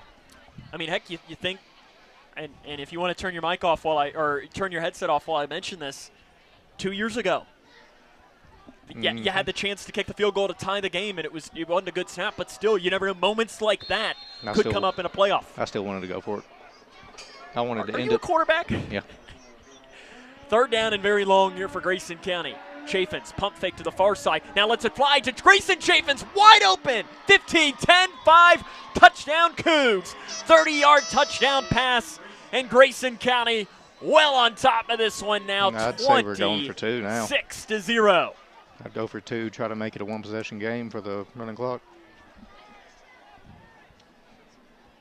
Chaffins to Chaffins. The Cousins tie up for a touchdown. I'm not sure the last time we had a 3-touchdown passer in a game. How many did you have against McLean? 2. And I you had had 2 passing, 3 rushing. Okay, I was going to say, because I know you had I had 5 total. 795 yards, 35 touchdowns, right? More like 405. I like that you know that exact number. I do. 202 and 203. And I won't look down here to see what Ethan Hall I know is probably going to comment as well. Grayson County is going to go for 2. They've gone for 2 and converted 8 times this season. All of them went to Caden Hanshaw. They're going to give him another chance. It's going to be number 9. It will not be. Tackle across the far side by Breckinridge County's Zach Davis. It's 26-0 Grayson County, 7:47 left in the first half. It's Cougar football on K105. No matter what you're up against, we have your back. We are United Way. We are neighbors, helping neighbors. In communities around the world, when disaster strikes, we get you back on your feet. We help children build brighter futures. We've been here for over 135 years. But now, our work is more important than ever. Join us. Join your neighbors. Join United Way. Connection builds community. It grows the minds of future citizens and leaders. Connection teaches. It encourages. It builds confidence. Through relationships, through partnerships, through small daily acts, through high-impact programs at all levels. Connection says together, we can. The one thing I know about Grayson County Schools, when you get the right people going in the right direction, anything's possible. We are GC Connected.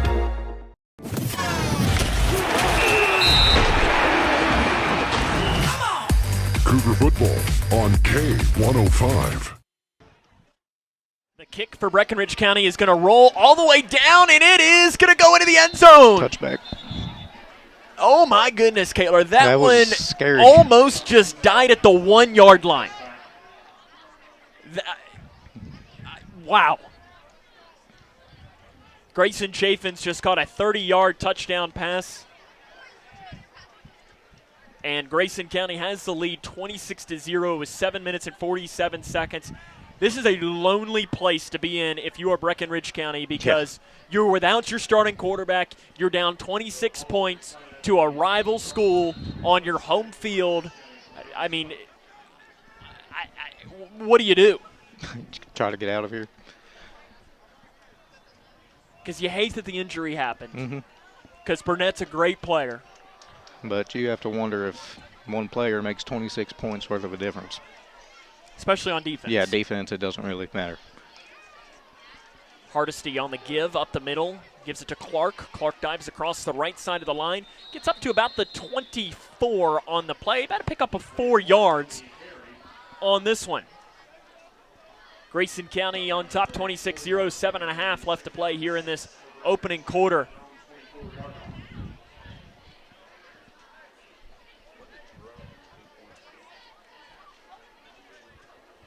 Tell you what, Colby Chafin's now, according to our good friend Roger Lush, 88 yards away from 1,000 for his career. If he can get that before we get the running clock and he gets pulled. Colby, according to Roger, is passed for 134 yards. Caden is rushed for 116. It's a pretty good first half. That'll get it done. Reverse down here to the near side, turning upfield. Nice downhill tackle made by Grayson County. And that's Ethan Mudd. He just likes to fly in like a missile. Thunder. I mean, it's what you pretty much gave him that nickname. It's going to be no gain on the play. Yeah, he's the same on offense and defense. Ethan Mudd might be, at this rate, he might be getting some runs here later on in this game as well. Get Stephen Lee out there. 3rd down and 6 for Breckinridge County. They've kept the ball on the ground the last 2 plays. 6.5 left here in this first half of action. Like the Breckinridge County cheerleaders. They're kind of out of it. They have a theme, except we do have the Lorax in there as well. Everyone else is wearing like a cowboy hat and like tutus. Then we got the Lorax out there. So I don't know if she's the captain or something, but I find it interesting. Hardesty gives it off near side to Poole. Van Meter hits him immediately, and Poole's dropped after a pickup of 1 yard.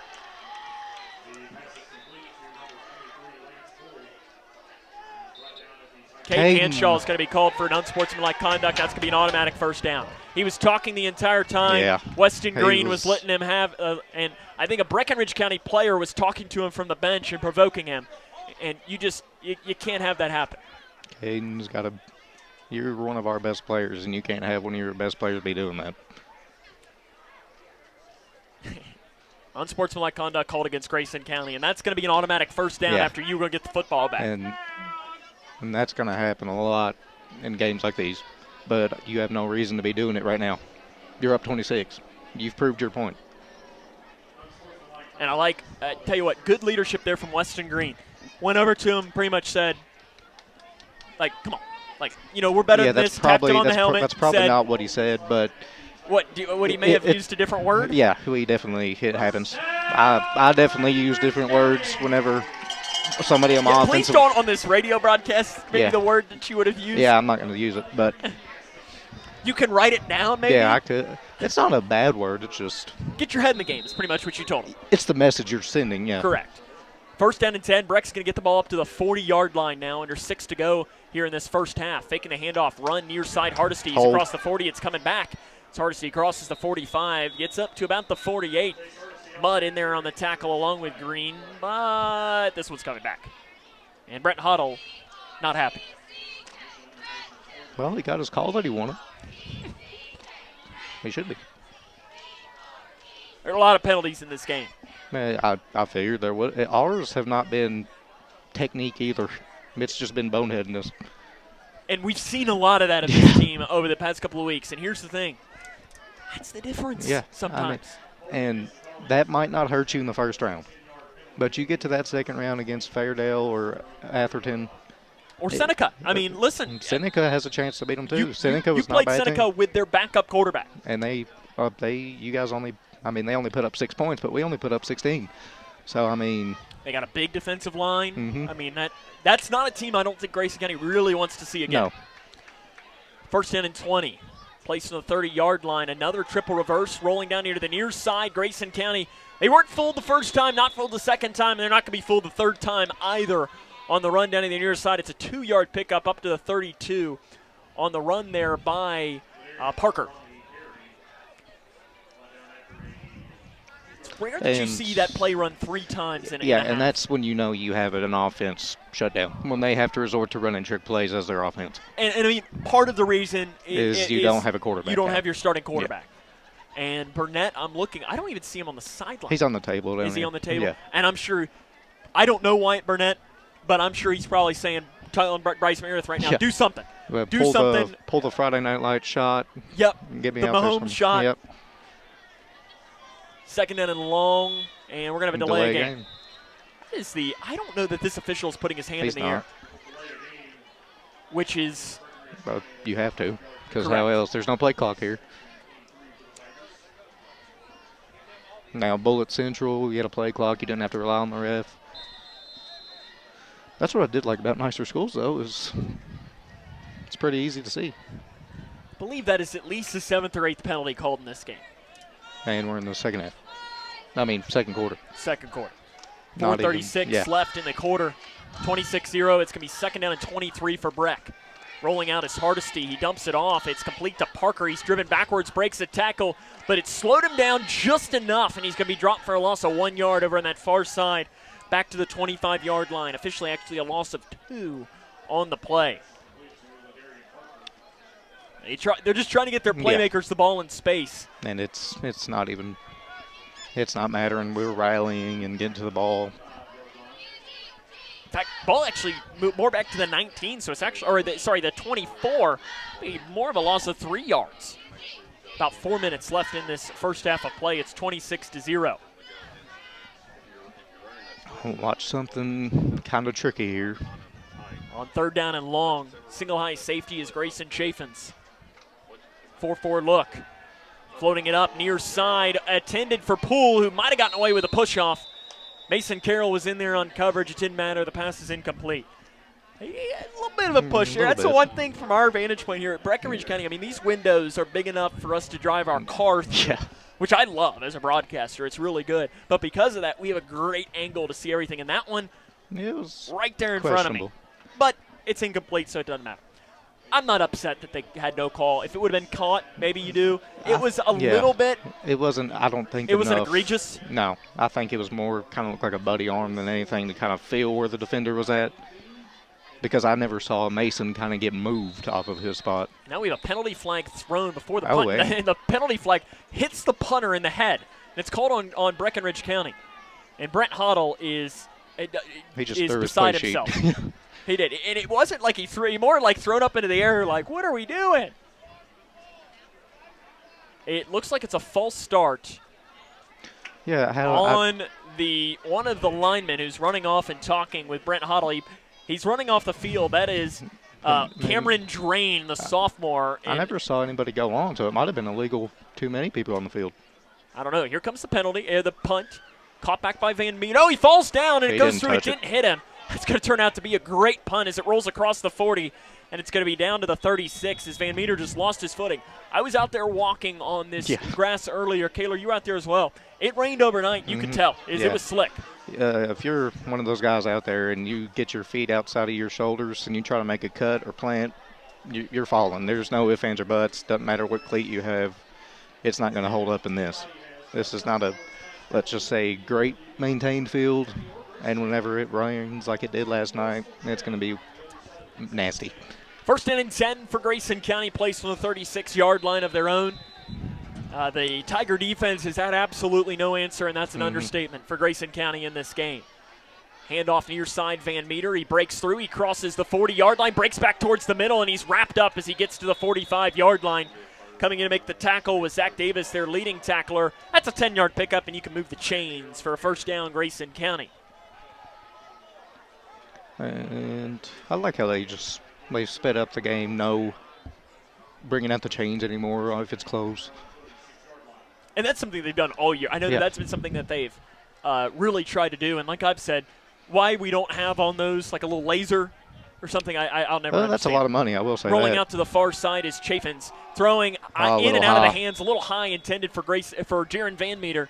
Near the first down marker, it's incomplete, and I believe that's the first incomplete pass thrown by Colby Chaffins in this game. And on those timing routes, on a field like this, it's harder, especially on a quarterback, because you're used to a receiver getting out on a break at a certain time, and they kind of have to slow down a little bit or they're going to fall. And you try to throw it a little early, it's high, and luckily you threw it high to the outside, not the inside, so there's not really a pick there.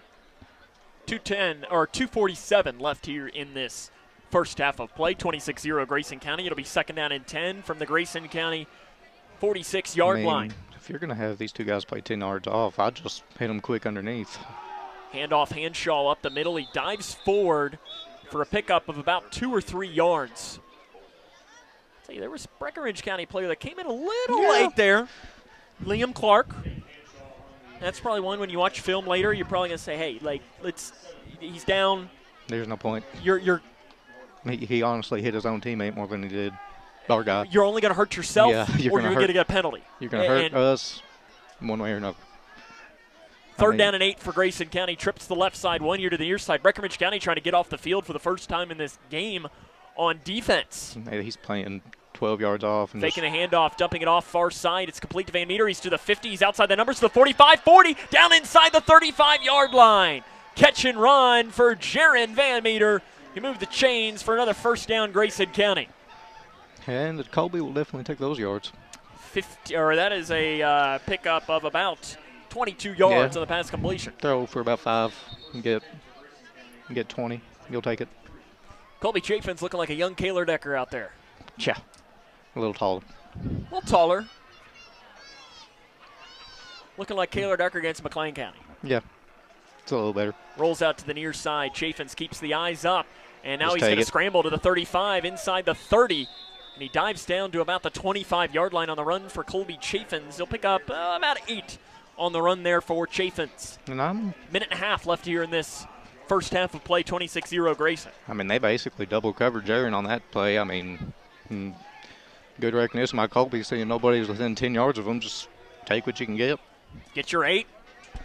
And now you're in second and very manageable. Rolling out, far side Chaffins. Has a man in the flat, ball. Throws, diving attempt made by Mason Carroll. Back if they take it. Hold on Weston Green. I think you got to take it. Yeah, I mean. Holding called against Grayson County. They're not even going to ask Brent Hoddle. They're going to move it back.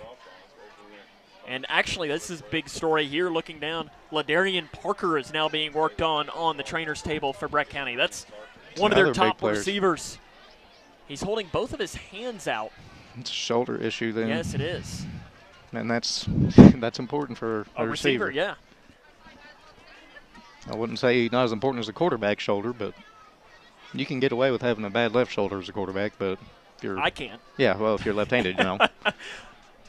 Well, then again, I'm not really doing much. That's true. So, I mean, I don't want to embarrass them when I get out there. So, you know, you have to tamper it down. See, what you don't know, Kaler, is Tom Brady came to me to learn everything he knew. He actually asked you if he should retire or go to Tampa. Yeah, and I told him he needs to go to Tampa because Tampa Bay sounds really good. It does. It does. It has a nice ring. Brian Jones is asking for something. He is jumping up and down in the air. And the clock should be stopped. The clock, and now we're going to – yeah. I mean, I haven't seen Brian Jones jump that high in a while. He had every right to. He's going to have to ask the official, like, hey, what are we doing? Okay. And now he's pointing. Brian Jones is asking why. The clock should be running. It was an incompletion and a flag, so the clock should not have run at all. Oh, so 57.2. It was over a minute. Well, it's 10 seconds about. Second down and 12. Pitch to the far side to Hanshaw, and he's hitting the backfield. Breaks through the tackle, but that slowed him down just enough, and I think that wet grass, Hudson Wren was in there on the tackle. We're going to have a timeout called by Grayson with 47.3 seconds here on the clock. No gain on the run there for Caden Hanshaw. Third and long will come up here for Grayson County, which, I mean, it's not been a problem yet. It's not at all.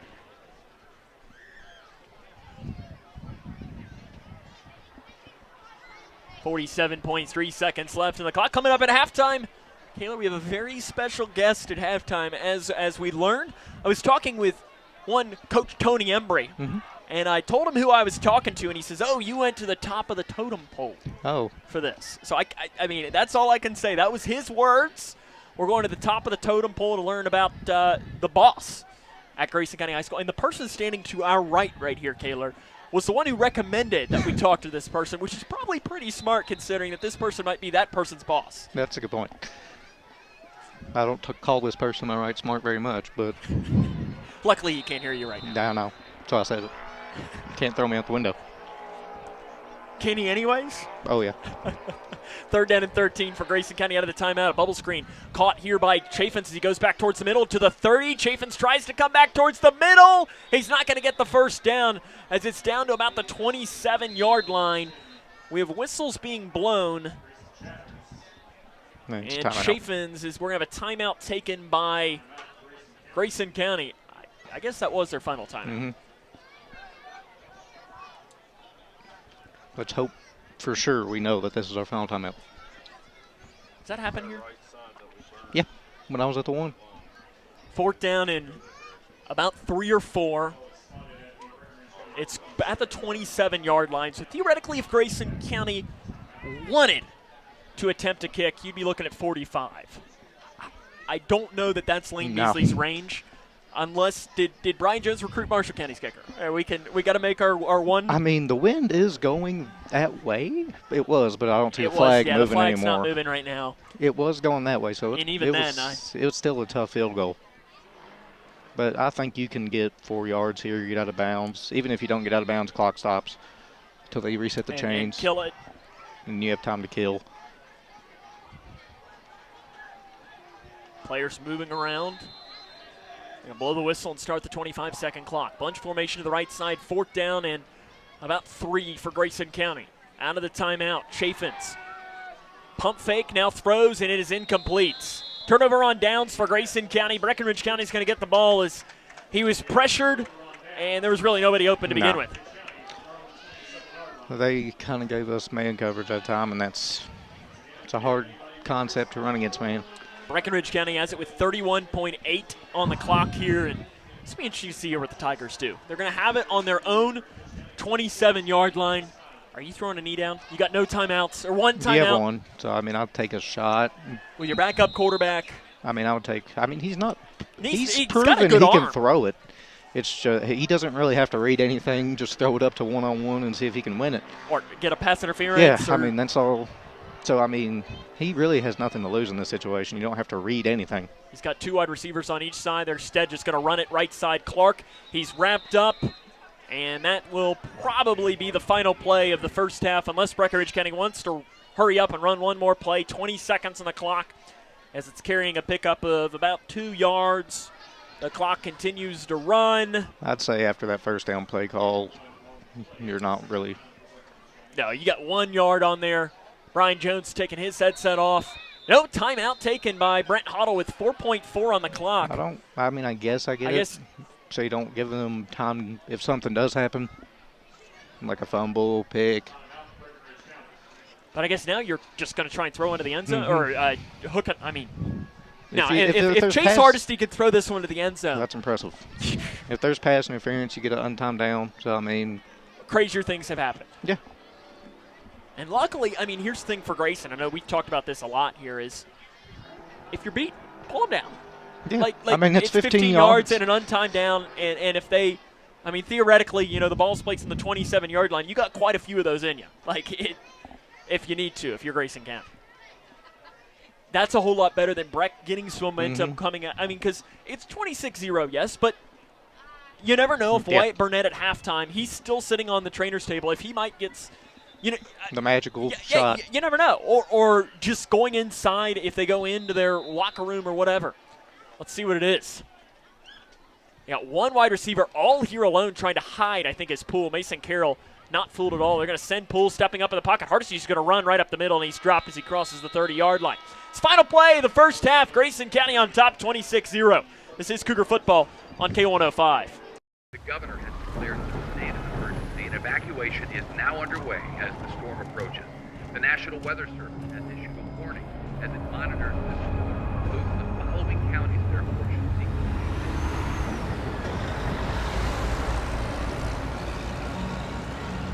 Convoy of Hope is ready to help you prepare for the next storm.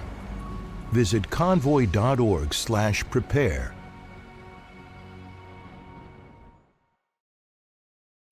No matter what you're up against, we have your back. We are United Way. We are neighbors helping neighbors. In communities around the world, when disaster strikes, we get you back on your feet. We help children build brighter futures. We've been here for over 135 years. But now, our work is more important than ever. Join us. Join your neighbors. Join United Way.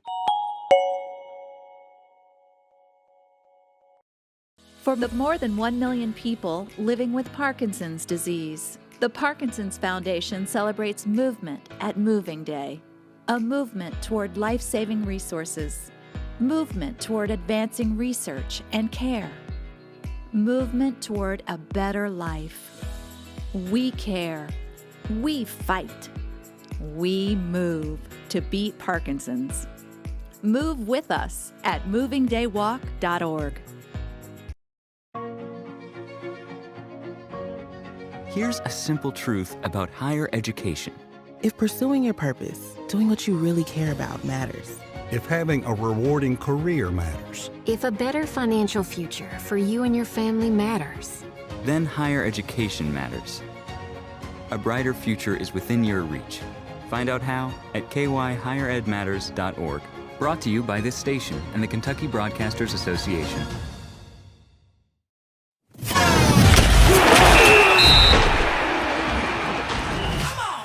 Cougar football on K105. Welcome back here to Breckinridge County High School, where Grayson County is on top of this one, 26-0. I do want to thank Kaylor here really quick. I'll go to our good friend Roger Lush. He is unofficially, and again, if these are wrong, you can blame one Roger Lush, but no, we thank him. He unofficially has Colby Chafin, 7 of 9, 164 yards, and what is that, 3 touchdowns. Pretty decent day at the office, Kaylor. In the first half. And Caden, 8 carries, 119 yards. And does he have he has 1 touchdown, I think. Yeah, yes, he had the first touchdown of the game. Pretty darn good for the Grayson County offense here in this first half of play. If you can have 3 touchdowns as a passer in 1 quarter, you're doing pretty good for yourself. And the thing is they probably could be up more as they're up 26-0. What we're going to do is we're going to take a break. As I mentioned, Kaylor, we're going to the top of the totem pole talking to one of my favorite people. And we had to make sure that we talked to this person this game because they might have some Breckinridge County connection, and there might be a little bit of a house divided, and we have to ask, is it still a house divided or not? We're going to find out next and go into our Cougar conversations. That comes up and more right here on the Halftime Show. Grayson County on top 26-0. It's Cougar football on K105. Look around your home, and there's probably something that was made right here in Litchfield. Leggett & Platt is a worldwide corporation making a wide range of products, including sofa sleeper and reclining hardware assemblies here at home. A portion of your Ashley, Lazy Boy, or England furniture might have been made by one of your neighbors. Join the Leggett & Platt team today. We're a one-shift operation with competitive wages. Our motto is, we work hard so you can rest easy. Leggett & Platt is an equal opportunity, affirmative action, veteran, and disability employer. Are you looking for the best building materials in Litchfield? Look no further than Future Designs Building Materials. The builder's choice on Quarry Road has everything you need to build your dream home. Jim writes, I'm so glad I came to Future Designs for my new roof. The staff was so helpful and knowledgeable, and they made sure I got the right materials for my needs. Thanks, Jim. Future Designs is more than just a building materials store. Future Designs Building Materials on Quarry Road in Litchfield. FDBM.net. Building on experience. Hi, I'm Dr. Ashley Gabbard, internal medicine physician with Owensboro Health. I'd like to talk with women 40 and over about having annual mammograms, even if there is no history of breast cancer in your family. Early detection provides women a strong advantage in fighting breast cancer. Ask your primary care provider for a referral and schedule your screening online at owensborohealth.org/mammogram. For the more than 1 million people living with Parkinson's disease, the Parkinson's Foundation celebrates movement at Moving Day, a movement toward life-saving resources, movement toward advancing research and care, movement toward a better life. We care. We fight. We move to beat Parkinson's. Move with us at movingdaywalk.org. Welcome back to the Halftime Show here on K105. Sam Gormley with you for another edition of our Cougar Conversations. Today we're going to the top of the totem pole here at Grayson County High School with Principal Lacey Cox. And we can start off with first, you were the first woman to ever be principal at Grayson County High School. I know that was officially announced about a year and a half ago. What's that like? Well, most days it's extremely interesting. I do love my job, and there's never a dull moment, but trying to find the balance between that and mom and wife is difficult. So I love my job. It is cliche as it sounds, it's very rewarding. I never even wanted to be in education, so it's kind of weird that I'm the principal of my hometown, high school. But, I truly love being around the students and the faculty here. So, so far it's been amazing. You mentioned kind of the different roles that you've served in. You've been a student. You are a parent in Grayson County schools. You've been in a teacherish role as far as librarian. And teaching science. Yes, that's right. So yes, you have been in literally every potential role, and now principal. How have those roles made you a better principal? Oh, well, I think it would be difficult. I think that you could not be a principal without being, a teacher. I think the parent role and the principal role keeps me grounded on both ends. Sometimes if something happens that maybe if I wasn't a principal, I'd kind of be like, I don't know about that. I kind of think back like, Lacey, it's okay. Just kind of thinking about things that work in the school. It keeps me grounded. It keeps my mama bear kind of in check a little bit. And I think that's good for your kids too, to learn to figure out their own problems and to find a solution for that instead of always, asking mom what to do. While it's been a short minute since I've been in the classroom, I really do try to think about that a lot, like when we're doing PDs or when we're asking teachers to go above and beyond, because honestly, teaching students every day, they do go above and beyond. But even the extra things, working ball games, working dances, doing all those little things that you really have to do to make a school successful. So I try to keep that in mind. Lisa Haycraft is a great library media specialist here. She replaced me, and just, try to think about that. And she does testing, and that's really stressful. And I always try to think back, like, I remember that stress, and just try to support teachers and support staff like I would have wanted to be supported. I know I was talking with Shane Decker at a volleyball game a few weeks ago. He's one of your assistant principals, assistant football coach. He wears a bunch of different hats as well, just like you do. And he mentioned that you all really want to focus on the experience of high school, or the culture, whether that's in the classroom, on the field, in the stands, cheering on your fellow classmates. How do you keep evolving at that? Well, just honestly listening to the kids and what they want to do. So, I hate to even bring it up because people always say COVID, we were rolling until COVID. I'm going to have to, because it's the truth. Before COVID, we had done a winter formal. We did that again last year for the first time in several years. And then the kids came up to us and said, we want a Sadie Hawkins dance.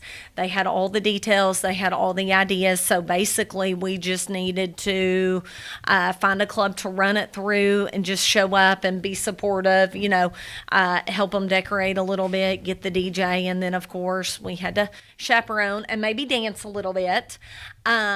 But I really feel like we're all open, counselors, administrators, teachers, to, if a kiddo comes to us with something that we want to do, we try our best to make it happen. Miss Hartz picked up journalism in the middle of the year last year, and she continued to take it on this year, which was crazy because, no offense, she's not real tech savvy. She's learned a lot. So not being tech savvy, that was like a huge role to take on. But the kids wanted it. The kids wanted a cornhole club, so we approved that through site-based. We found somebody to sponsor it. The kids wanted a debate club. Mr. Mannion's doing that. The kids wanted a drama club. Miss Hertz is doing that again.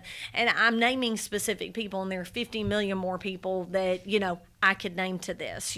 Speaking of just doing extra, Miss Dow, gosh, she's painting so many different things. So she's painted Wilkie and Lawler. She's getting ready to paint the police department for the Red Ribbon Week. And then, of course, we do the square. So there are very few faculty members that just do one thing.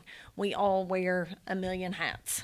I know that this start to this new school year has brought back sports and has been really a great success for Grayson County. Both soccer teams make the region tournament. Volleyball has made the region tournament. They're getting ready to play this coming week. Cross country has had a great year. Football just won their first district championship since 2014. Band has had a lot of success. I could just keep on going and going and going. As a principal, is there anything more rewarding than seeing your kids have success? I love it. And I just think I hope that that's part of the culture too, that like, hey, I'm coming to school, I'm having a good time. I always tell teachers, when students are happy, you're all happy. There are less behavior problems. We're going to learn more. Our test scores are going to go up. We're going to do awesome in sports. All those things when you really try to give the students the best experience that they can get, kind of like what you were saying. You want a winter formal? Check. You want to try to do prom on the square because we had COVID? Check. I really feel like there's not anything that the students have legitimately brought to us that they want to do that we've just been like, no, we can't do that. Now, we might have said, okay, you got to give me a little bit more than just, hey, we want to have a dance, what's going to be the theme or who's going to work it, or, give me those details. But when somebody comes with a detailed plan, I don't think that we've ever said no. And I love it. So exciting when we're winning. Selfishly, everybody is happy. You're happy, I'm happy, the coaches are happy, and the players are happy. But it's just a whole lot of fun to be around kids. Maybe not so much when you're cheering them on at sports. It's a little bit different dynamic than being inside the school, inside the classroom. So it's a fun dynamic, especially if you're winning. Yes, and I forgot to mention too, Landon skis too. He was one. Yes. I couldn't leave out a golfer when I'm talking to you. Now I know I got one more last question for you, and we love your husband, but he does have some downfalls. Being an Indiana fan, it's a definite downfall for him. And then he's also from, as Coach Jones described on Friday night, north of the dam. He's from Breckinridge County. So what we need to know is, since this is airing at halftime of the Breckinridge County Fan, have you officially transitioned him into bleeding orange and blue? Oh, gosh, he's going to kill me for this. So when he first moved over here, we had a babysitter, Chloe Cox, and that was during COVID. And, there was probably half his closet that was devoted to, the maroon and white. So now we have half the closet designated to the orange and blue. We still have the maroon and white. It's just in the other closet in the office. But I will tell you, if, Brick County is not playing Grayson County, we're still such huge fans. We have a lot of people that we know over there. Our girls play some travel ball and some different things with those, with some Brick County kiddos. It's kind of like Indiana. My life is better if they win. So if they're not playing Kentucky, I'll cheer for them. My life is better too when Brett County wins, so we'll cheer for them. But I finally think going into year 3, we've got the closet looking great, and he is such a big fan. And talking about being the first female principal, I could not do it without his help, because he helps me with the kids, and then he is a huge fan of, sports as well. So it's really enjoyable to go to a ball game and to have somebody there to keep you company on the long drive, the long, horrible drive to Whitesville that I will make tonight. And just somebody there to share in that joy when you win. So it's been exciting. I appreciate the time. We're going to take a break, come back with more here on the Halftime Show after this. Hi, I'm Dr. Ashley Gabbard, internal medicine physician with Owensboro Health. I'd like to talk with women 40 and over about having annual mammograms, even if there is no history of breast cancer in your family. Early detection provides women a strong advantage in fighting breast cancer. Ask your primary care provider for a referral and schedule your screening online at owensborohealth.org/mammogram. For the more than 1 million people living with Parkinson's disease, the Parkinson's Foundation celebrates movement at Moving Day, a movement toward life-saving resources, movement toward advancing research and care, movement toward a better life. We care. We fight. We move to beat Parkinson's. Move with us at movingdaywalk.org. Are you looking for the best building materials in Litchfield? Look no further than Future Designs Building Materials. The builder's choice on Quarry Road has everything you need to build your dream home. Jim writes, "I'm so glad I came to Future Designs for my new roof. The staff was so helpful and knowledgeable, and they made sure I got the right materials for my needs. Thanks, Jim." Future Designs is more than just a building materials store. Future Designs Building Materials on Quarry Road in Litchfield. FDBM.net. Building on experience.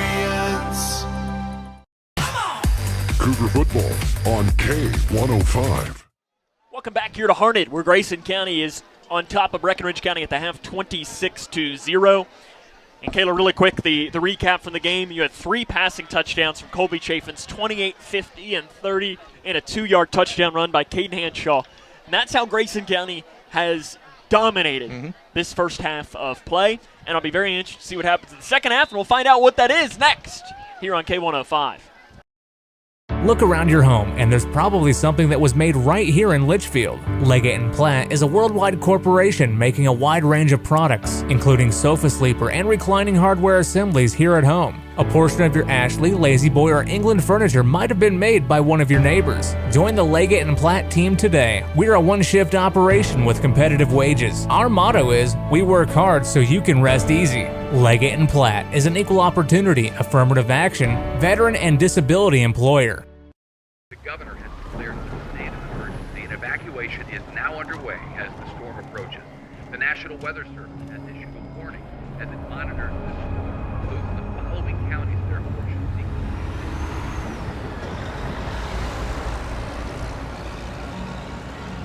Convoy of Hope is ready to help you prepare for the next storm. Visit convoy.org/prepare.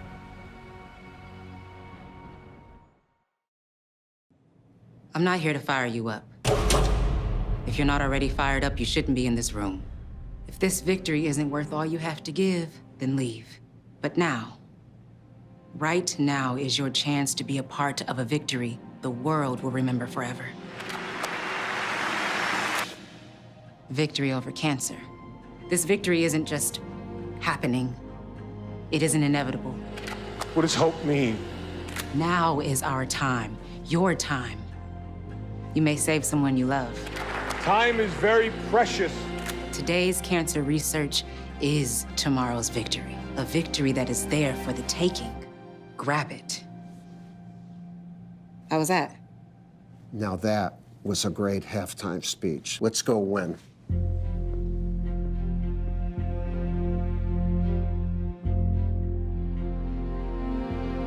Don't give up. Don't ever give up.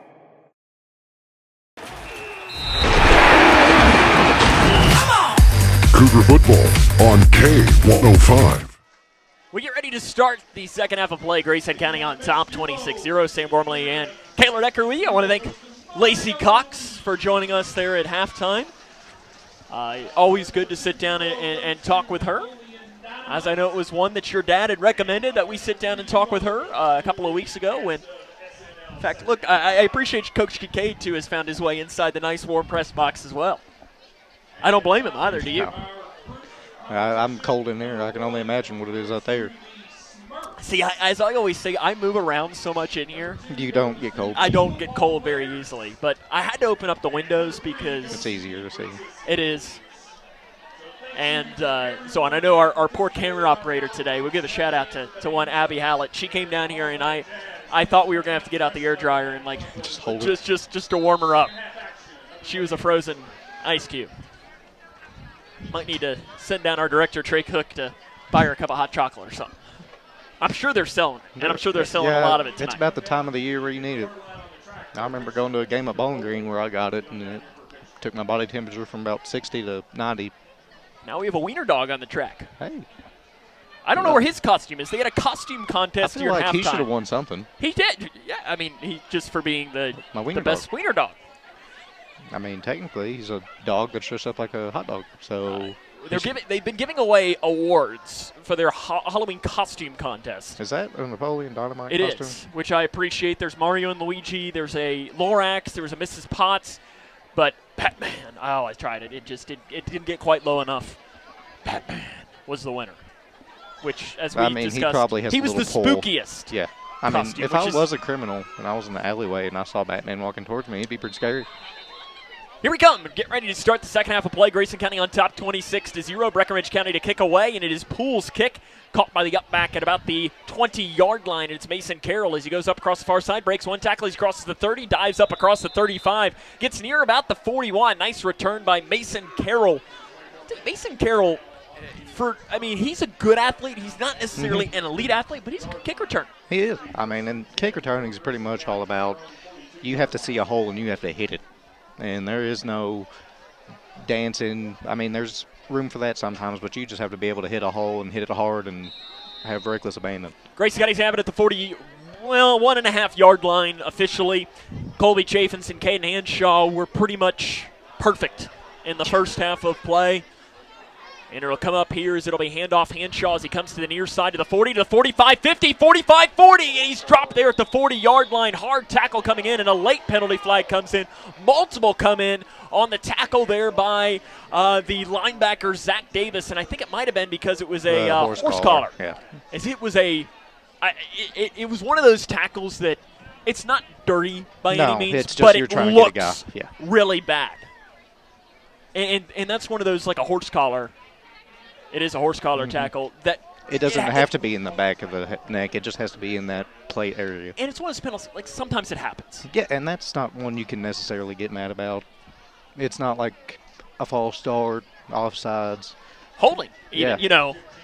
It's not one where like it's a lapse of judgment. It's more you're trying to make a play and it just happened.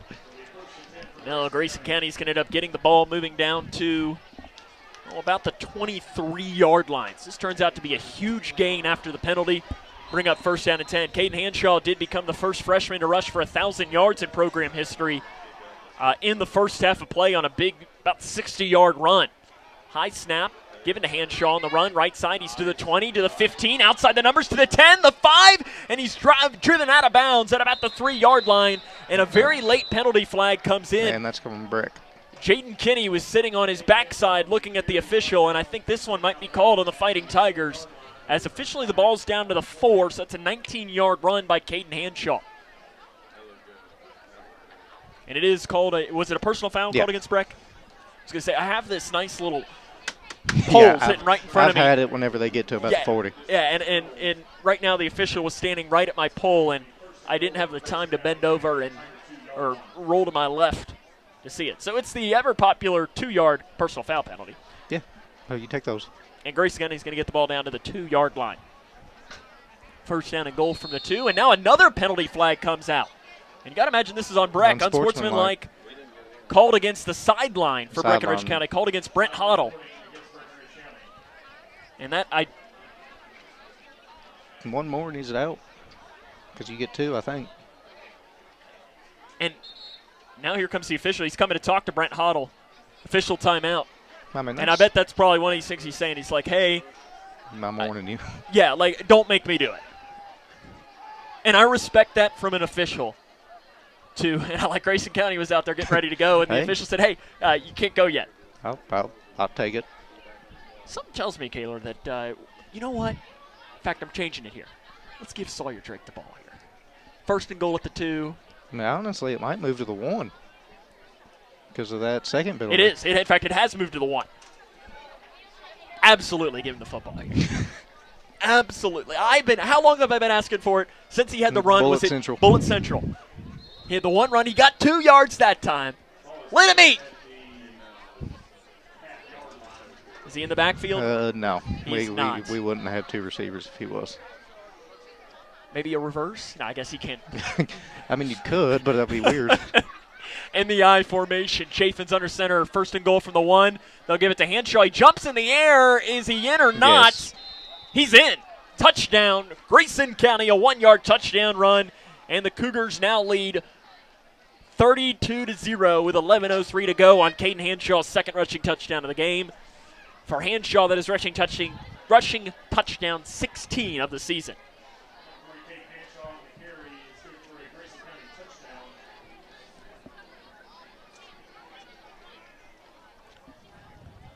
And I am curious now to do a scan. Wyatt Burnett, the starting quarterback for Breckinridge County, was injured on about the 5th play of the game. I don't even see I him don't out see there. him on the sideline at all. Here comes the snap from Lane Beasley. He got it away, and it is good. 11 minutes and 3 seconds left to play here in the third quarter. It is 33-0 Grayson. It's Cougar football on K105. Are you ready to help your family get prepared for the unexpected? Here we go! Ladybug and Cat Noir know how important it is to be ready, because you never know when Hawkmoth is going to strike or a disaster will hit. And you don't need miraculous powers. Just put those planning skills you already have to good use. Make a plan that will help you and your family be ready when emergencies happen. Ready Kids can help. Get started at ready.gov/kids.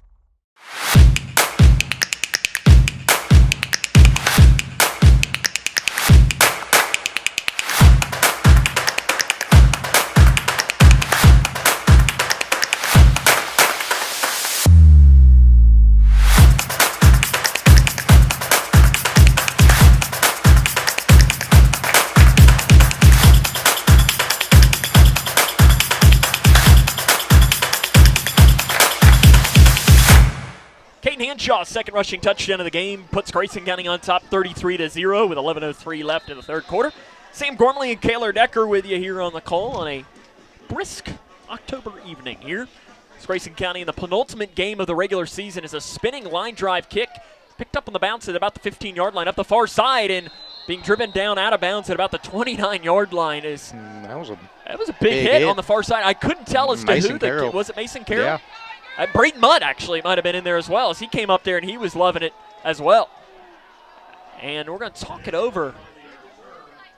The officials I don't think there was anything. I think it was just a good hit. He was inbounds. Breck County's going to have it at the, what are we saying, the 29-yard line. Again, we don't have hash marks here, so it's really tough for us to guess sometimes as to where the ball is. I'm going to say 29. How does that sound? Yeah, that looks good. 10:58 to go here in this third quarter of play. Burnett does remain in the game. Or, sorry, that's not Burnett. That is Hardesty into the game at quarterback after the injury to Burnett. Pitch down here to the near side. Clark's going the wrong way, and he's going to be dropped for a big loss. Van Meter in there, and coming in high to clean it up was Drake.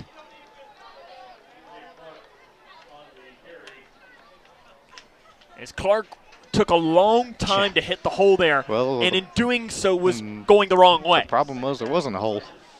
But even then, you can't do what he did and drive it back for a loss of 7. Once you get to a certain point, you just have to realize there's not a hole there, and you got to plant your foot and get what you can. -1 is better than -6. Yeah.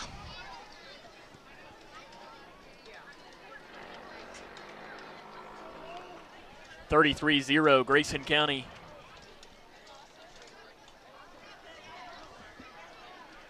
On top, about 10 minutes left here in this quarter of play. Kind of a weird play. Breckinridge County, as everyone stopped, there was no penalty flag thrown. I mean, technically, because the ball got snapped, it's not a false start. That was weird. If I'm a quarterback, I'm a little ticked at my line. They didn't move. In fact, now that we see Wyatt Burnett is now on the sideline in crutches, I hate to see that. I hope he's okay. He's a great athlete, good quarterback, senior. Mm-hmm. I hope it's a decent sign that he doesn't have a boot or anything on it. Yeah, I think it's more just to keep the pressure off of him. And he's probably one of those kids that wanted to be there on the sideline for his teammates and so on. So it does – they're just going to pretty much stop the play. And it remains – third down. Well, they moved the ball back more. It's third down. Third down now back to the 16, so it's a loss of 7 yards. It'll be up 3rd and 23 with 9:10 left in the third quarter. It's a screen. Now Poole's going to pass. Throwing up the seam, and it is incomplete. Diving after, trying to pull the ball down was Paxton DeWitt. He wasn't able to. Poole has attempted 2 passes this season, and I guess on 3rd down and long, why not? Yeah, I mean, there's no point in trying anything, normal at this point because you know it's not worked. 4th and 23. No, yeah, but I would not be going for this at all. I don't care if I'm down 33. No, I am as bad of aggressive as it comes. I'm not going for this. Only if I need to have it. Last drive of the game. Yeah, if it's a 6-point game, then yeah, with 35 seconds left. Correct. 9:07 to go in this third quarter. It's 33-0. Pulled a punt. Good snap. Good hold. Spinning kick up the far side. Van Meter's going to call fair catch. Good, fair Might catch. had a little contact by a Breck County defender. Didn't stop it, and he ends up calling a fair catch at the 40, which was pretty much where Breckinridge County needed to get their first down. So it turns out to be about a 24-yard punt.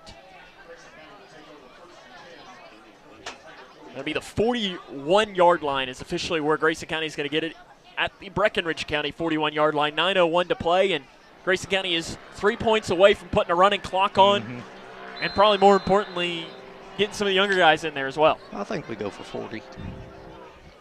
Well, 40 is a touch, your touchdown here. On PAT. Yep. Chafin's out to the left side. Carroll out here to the right side. I formation. Hanshaw, the deep back, who has had a great game today. Really, this entire offense has been really good. Hanshaw, misdirection run near side. He's to the 40. Wrapped up, tries to roll back to the far side. Has space to work as he crosses the 35 to the 30. 25-20. Penalty flag comes in. 15, 10, 5. Touchdown. Grayson County for right now, but there is a penalty flag on the play. And now we got a little bit of a fight happening after the play, as another penalty flag comes in as a Breck County player got up, and I think there was some extracurriculars. Brian Jones got in there, Kevin Embry, and now another flag comes in on Brent Hoddle, and if that's an unsportsmanlike, Brent Hoddle will be ejected from the game because that'll be his second. It's a great run. Bryce Meredith is coming out here to tell Brent Hoddle, probably is the doctor, saying, this is my doctor's opinion. You might want to stop. You might want to stop, because if that's his second, I do believe, Kaylor, you are right, that would be an ejection for the head coach, Brent Hoddle. I don't know what's going to happen here. There is a touchdown on the play. That's not going to stand but there's more penalties on the field. Then I don't know what to do with. Yes. I mean, it was a great run. It was. The play was not blocked correctly. Caden made something out of nothing, but just, I think we might gain 15 if there's 2 on them. I have no idea. I'm not even going to try and guess because ours was during the play.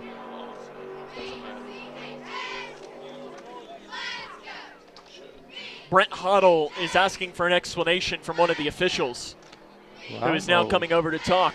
There's one down there, too.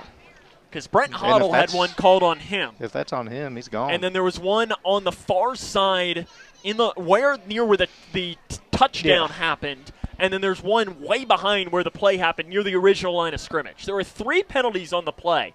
We'll see what it is.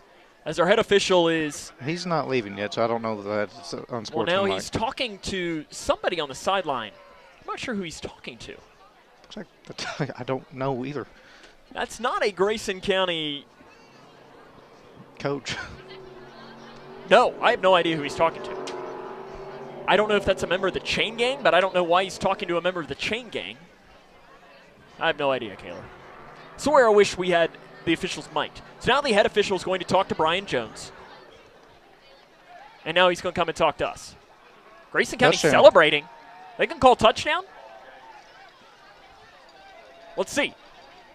Unsportsmanlike conduct called against Grayson County. Unsportsmanlike conduct called against Breckinridge County. Those fouls will offset touchdown.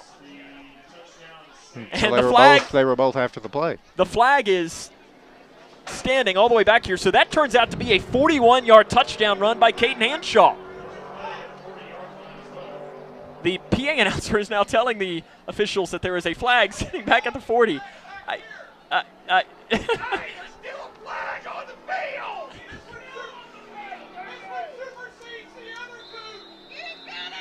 I've never seen that, Kaylor. It is leaning back there. It's 39-0. Here comes the kick, and it is short. No good. Ball snap. Doesn't matter anymore. 39-0, 8:47 to go in the third quarter. It's Cougar football on K105.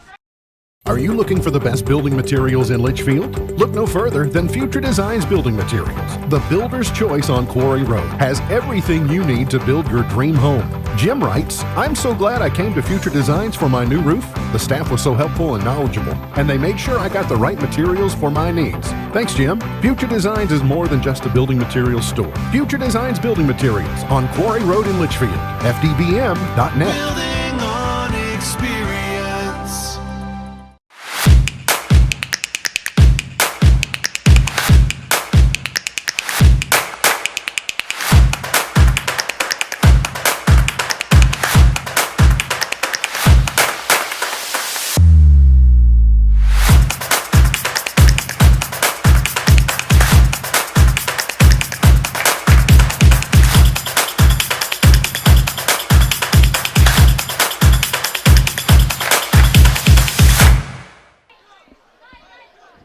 welcome back here to Breckinridge County High School, where Kaylor, I just have.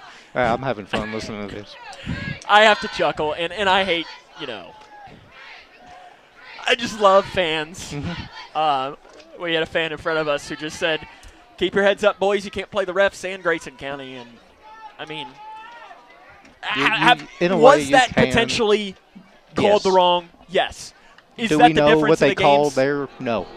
No, it could have been on Breck. He could have picked it up and said, "Hey, there was nothing there, actually." I have no idea.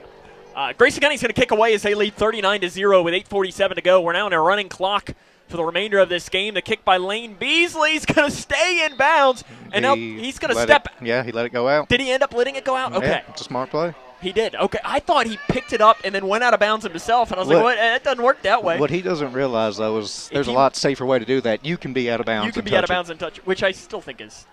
I don't like that, but no, I think it's kind of a silly rule. But if it does, it's the rule, and.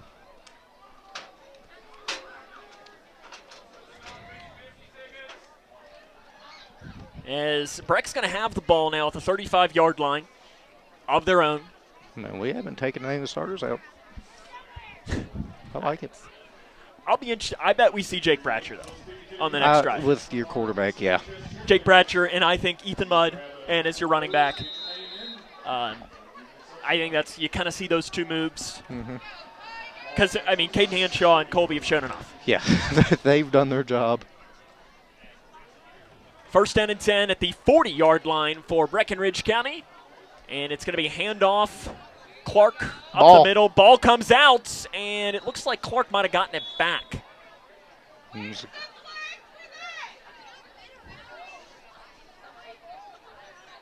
Let's see. That was a nice strip by Jaron. Way to attack it.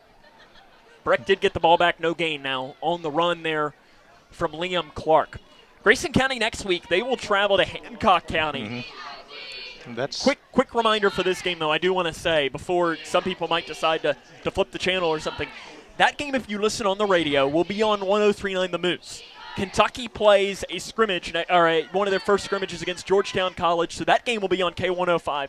So you got to go over to the Moose. You can download the WMTL app, 103.9 on your dial. We're going to have a false start called against Poole, and that one I could see. And Poole's trying to plead his case to the official, and that was a false start. Yeah, you flinched. You're a receiver. There's nobody to draw you off. I mean, you're not even close to the neutral zone. So, I mean. If, according to Roger Lush, Caden Hanshaw's day today, 12 carries, 200 yards, 3 touchdowns. It's not a bad day. And not only that, but you cross the 1,000-yard mark. It's a pretty decent day at the office, if you ask me. To pass, looping off to Poole, near side bobble. He caught it. He should have dropped. Actually breaks the tackle in the backfield. Now he's dropped by Braden Mudd. All the way back at the 25-yard line. And now a Breck County player shoves Kenton Cornwell after the play. As after the play, Keaton Sosh shoved Kenton Cornwell. And Kenton Cornwell turned around like, why are you picking on me? I'm the smallest dude here. Go pick on somebody else. You want to go talk to Sawyer? Yeah. I mean, I'll let him fight you. No, we don't need any fighting. That's the last thing we need in this Well, I mean, scenario. when it gets going long enough and you attack a quarterback or something like that, that's when the linemen like to come out and they go all fisticuff on you. Yeah, but you don't need that because that turns into suspensions and you're missing the playoffs. Like, that's where it's what you're smart is you never throw a punch and just correct. Let them shove. Yeah, if anything, you never throw a punch. You just let them hit your and helmet. Plus, I never understand too where as rolling out here to the near side comes Hardesty. He's going to loop it off, and it is incomplete. As it was intended on the near side for Caden Coombs. I couldn't tell we were blocked by the sideline. And right there, Mason Carroll was right there on top of it to say, and that'll bring up 4th down. And he was down on his knee anyway, so I mean, it would have been. Instead of 4th and 25, it would be 4th and 14 at the most. Yeah. But what I never stand is football players is, why are you throw a punch to a helmet? Yeah, like, exactly. What are we doing? What are we doing? If they're smart, they just keep moving their head into your hand to make it hurt You more. are only going to hurt yourself. High snap, Poole gets it.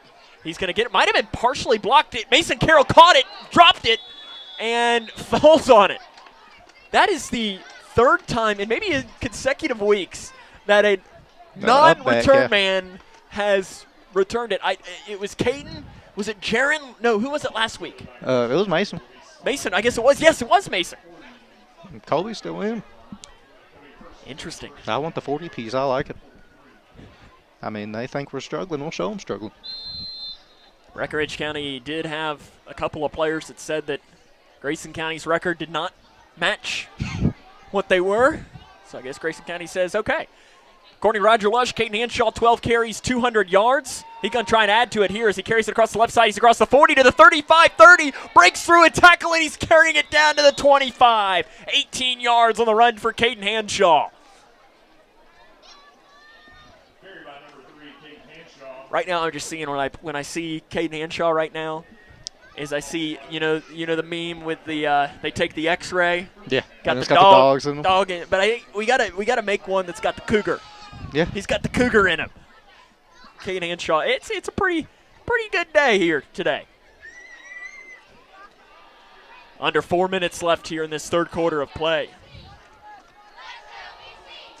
And right now, they're just going to keep running the ball. Yeah. That's probably part of the reason Colby's in there, because they know that they're just going to keep running it. Give it to Caden again. He goes to the 25, to the 20. Penalty flag comes in. Hanshaw's driven down hard. A high tackle made on the play by Davis, and that was really close to being a face mask. Mm-hmm. Holding called against, I think it's Mason Carroll, the wide receiver, who's going to be whistled for this hold. He readjusted, but he was definitely outside to begin with. He had readjusted his frame to begin with. And blocking on the perimeter is one of the hardest things to do, because you do have great athletes out there, and you try to get your hands inside the breastplate. You see some NFL wide receivers that can't block. They can't. I mean, it's hard.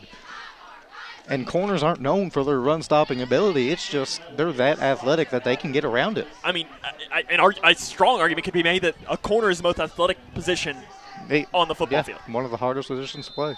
Yeah, physically. Next to quarterback, it's the hardest position. And center. Center, you have to be very smart. Center, you have to be very smart. Corner, you still have to be smart. Let's try and see if we can't find a score update or two from around the region as we look around. Haven't done one of those in quite a bit of time. As we'll do the refresh here. Let's see what we can't find. Bowling Green all over Greenwood, 48-13. Early fourth quarter of that game.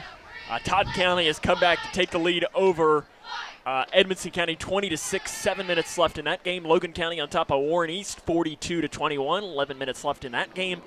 Apollo at the end of the third quarter leads Marshall County 14-13. Big game happening in Madisonville tonight. Early third quarter, Owensboro 28, Madisonville 25. Wow. Close game happening there. That would make that district a little interesting. End of the third quarter, North Hardin all over Warren Central, 42-8. And that appears most of the scores that I have going through here. I'll try to find an update from that Fairdale-Atherton game. It was it 14-0 last update I gave? Yes. North Bullitt has defeated Moore, 21-20. That is a final score. That makes things a little weird. In the I formation, they're going to give it to Van Meter on the dive as he carries it down to the 25. He's down to the 20. Hey, Jaron Van Meter, for being not the biggest guy on the floor, he's got really strong legs. 15 yards on the run for Van Meter. He's just a strong kid. If you see him, he likes to lift the shirt off. I mean, I don't blame him. But, I mean, kid is ripped. I mean, he has an 8-pack. Everything's well-defined. Atherton did defeat Fairdale 24-6. So that means that Fairdale will meet. Now, with the North Bullitt win, it gets complicated. It does. It does, because that gives I got to now do some math. And it's too late to do math, Kaler. Yeah. Kept by Chafin's on the run. Left side, he's inside the 15, inside the 10, and he's driven down there. Now, I don't know that I love running Colby now. I know that and now a penalty flag comes in after the play. This is getting really chippy. Yeah, I would get I'd get the varsity out of the game I'd get the varsity out. This is the last drive because the last thing you want is one of them to get hurt, to throw a punch, and then you're suspended 2 games. You don't need that.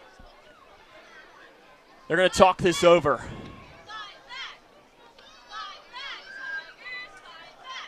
It's a personal foul called against Breckinridge County. I think it might be on Davis as he's trotting off the field. He was a player that had the high tackle on Hanshaw earlier. I don't know if it was, but it was on the guy who tackled Colby. I know that, but I don't know who brought him. Davis is pleading the case to Brent Hoddle right now. I'm not and Brent Hoddle's taking him out of the game. And Brent Hoddle. And that's smart on his part, too, man. And now he throws his mouthpiece as he comes off the field and throws down his helmet as well. And that, I think, right there is smart. Don't get your best tackler because they have a game against Edmonson County, a winnable game next week. And then Paducah Tillman. I mean, listen, crazier things have happened. Yeah. The ball will be moving down to the 5-yard line. 10 yards on the run there by Chaffins. First down and goal from the 5. See if they'll give Caden another touch. Instead, it'll be Van Meter on the dive up the middle, and he's going to get maybe 2 or 3 before being driven backwards. Actually, wow, if they're going to give him only 1, that'll be a tough spot. Yeah, I thought it was forward, but we really really can't see. So I wow, mean, they're going to say no gain. We have no clue where the ball. I thought he got at least a push before he got driven back. Say no gain. 40 seconds and counting left in the third quarter. Grayson County will only need to snap it one more time as they lead 39-0 here in this third quarter of play. Sticking with the eye, giving it to Hanshaw. He tries to bounce it outside. He's down in the 5, and he's tackled at about the 3. That'll probably be the final play of this third quarter of action. It'll bring up third down after the break. Is Grayson County going to run another play or not? Colby Chaffins is hurrying up. It looks like they're going to try and run one more. 8 seconds on the clock. Hurrying it up, third down and goal from the 4-yard line. Chaffins under center. They're going to give it to Hanshaw. Left side run, lowers the shoulder, end zone, touchdown, Grayson County. Caden Hanshaw's 4th rushing touchdown of the game at the end of the third quarter of play. This one from 4 yards out. Have yourself a day, Mr. Hanshaw.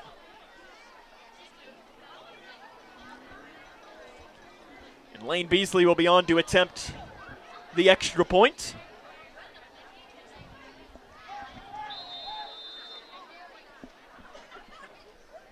Late blocker comes in.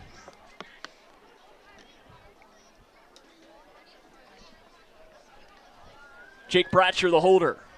The right-footed kick from Lane Beasley is up, and it is good. He puts it through. Grayson County on top, 46-0. It's Cougar football on K105. Hi, I'm Dr. Ashley Gabbard, internal medicine physician with Owensboro Health. I'd like to talk with women 40 and over about having annual mammograms, even if there is no history of breast cancer in your family. Early detection provides women a strong advantage in fighting breast cancer. Ask your primary care provider for a referral and schedule your screening online at owensborohealth.org/mammogram. For the more than 1 million people living with Parkinson's disease, the Parkinson's Foundation celebrates movement at Moving Day, a movement toward life-saving resources, movement toward advancing research and care, movement toward a better life. We care. We fight. We move to beat Parkinson's. Move with us at movingdaywalk.org. That's you. Welcome back here to Grayson County, or to Breckinridge County High School, where it's 46-0. Grayson County on top. This would be the biggest deficit since 2010, the biggest win in this series for Grayson County as they lead 46-0. The kick from Lane Beasley that'll be on the first play of this fourth quarter. Grayson well in control of this. Yeah. 46-0. Hancock County, the opponent next week. They've had a good season. Hancock, they're playing in that brutal district there with, you've got Hopkins County Central, McLean County, Union County in there as well. On the return, Poole comes here towards the near side, from the far side to the near side, and he's driven out of bounds at about the 30-yard line. An important storyline of this game to mention is Wyatt Burnett, the starting quarterback for Breckinridge County, on about the 5th play of the game, did get hurt. And he tried to come back and he just couldn't. And I give Brent Hoddle a lot of props for taking him out. Because that's where sometimes when you're playing hurt, you can hurt yourself even more. Not sometimes, 99% of the time. Or you could hurt something else. Especially with an ankle because you're trying to compensate for something else. You give up something else on the other leg maybe because you're trying to put too much on it. Or you're susceptible to getting an arm injury before getting hit more, and so on. Hardesty will keep it himself, runs left side, and he's tackled after picking up about 1 yard. It does look like we have a couple young players in the game, but for the most part, Grayson County does have, Carroll and Chaffins have remained in. I think you're trying to protect against the big plays more what you're trying to. You're keeping the big play guys in. Exactly. But we did take, it looks like, Caden out and put Grayson over at corner, and Jake Bratcher went to safety. This will break a school record for the most consecutive points, or most times allowing 10 points or less in a row, breaking the school record tonight unless Breck somehow it scores 2 touchdowns in these last 10 minutes of play, which could happen. And Grayson County will win that 7th straight game, matching the longest stretch in program history. Throwing up the far side, intercepted by Mason Carroll. A $50 donation from Sheriff Norman Chaffins comes out on the interception by Mason Carroll.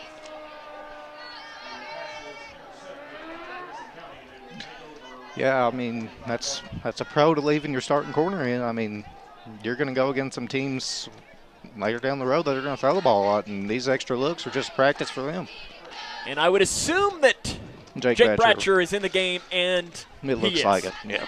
And that's the right move. In fact, Grayson Chaffins is coming out too. He tried to sneak in there. I give him prop, but it looks like we got Jimmy Lear in there. We've got you got a lot of young guys in there. Jake Bratcher is in the game at starting quarterback. I don't know if we'll put Ethan in there because of how valuable he is in defense. Yeah. So I don't know if he is back there. And we also have a new fullback into the game as looks well. Like Brenton Robinson. It is. You got 2 wide receivers down here to the near side. We'll try to bring you their numbers as well. This is going to be a handoff Mudd as he crosses the 45-yard line to the 40. He crosses the 45 down to the Breckinridge County 40, and there's Thunder right there. Yeah, I mean he's a very hard kid to tackle, and he's only a sophomore too, and that's the crazy 15 yards. And then your other running back is a freshman. So, I mean this Grayson County running attack. It does remind me of the year we had Q and Eric Ruth, where one of them was more of a downhill power runner, and then you had Q who was just good luck. Yes. Yeah. Was Q. Yes. He could be your power runner. He could be. Because his calves were the size of most people's head. Yeah. In the eye, and I think that might be called on Mudd in the backfield, the false start. Yep. The twitch is all you need. That'll move it back to the 45-yard line. 8:15 to go in the game. Got one score update to bring you, Kaler. I know you don't really care, but I do. No, the Cooper Jaguars defeated Dixie Heights tonight, 21-14. They now get to host a home playoff game, which is good. Well. They're in Class 5. Hey, if things happen, we could see Cooper and Grayson. No, that'd be a little weird for me. Won't deny. Handoff Mudd, right side. He crosses down to the 40-yard line, bounce it outside the numbers to the 35, spinning down to about the 30-yard line on the run. 15 yards on the run there for Mr. Thunder himself, Ethan Mudd. And I think I don't know if this is their back. I don't think this is their backups. Actually, this might be some of them. So here's Caden Anshaw, unofficial stats. 15 carries, 223 yards, an average of 14.8 yards per carry. That'll get it done. 4 touchdowns. Yeah, and then you had a passer who had 3. And JV might score the way they're moving the ball. They are. Under center is Jake Bratcher. Falling down, he's Ethan Mudd in the backfield. He still gets it out, and he tries to get something, and he's brought down high, very close to a horse collar. I don't think he got inside the neck plate, which is what they look for. No gain on the run. His Mudd fell down in the backfield. Yeah, and I think that kind of threw the timing off of everything. He was able to get back up and ended up, it was kind of impressive that he was able to get back up as quick as he did. On that field, if you're not careful with where you plant, you're going to lose it. And part of it is that it did rain really hard overnight. I think the JV game last night here had to get canceled at halftime. Did it? Mm-hmm. Well, the Lorax just made her way into the booth here, Kaler. I just looked back, and the Lorax was standing behind us. I don't see any trees in here. Yes. Good point. There you go, your Dr. Seuss reference. If you had that on your bingo card tonight, congratulations. Bratcher to pass. Rolls out to the near side of the field. He's going to loop it up, and it is incomplete. He had Jet wide open.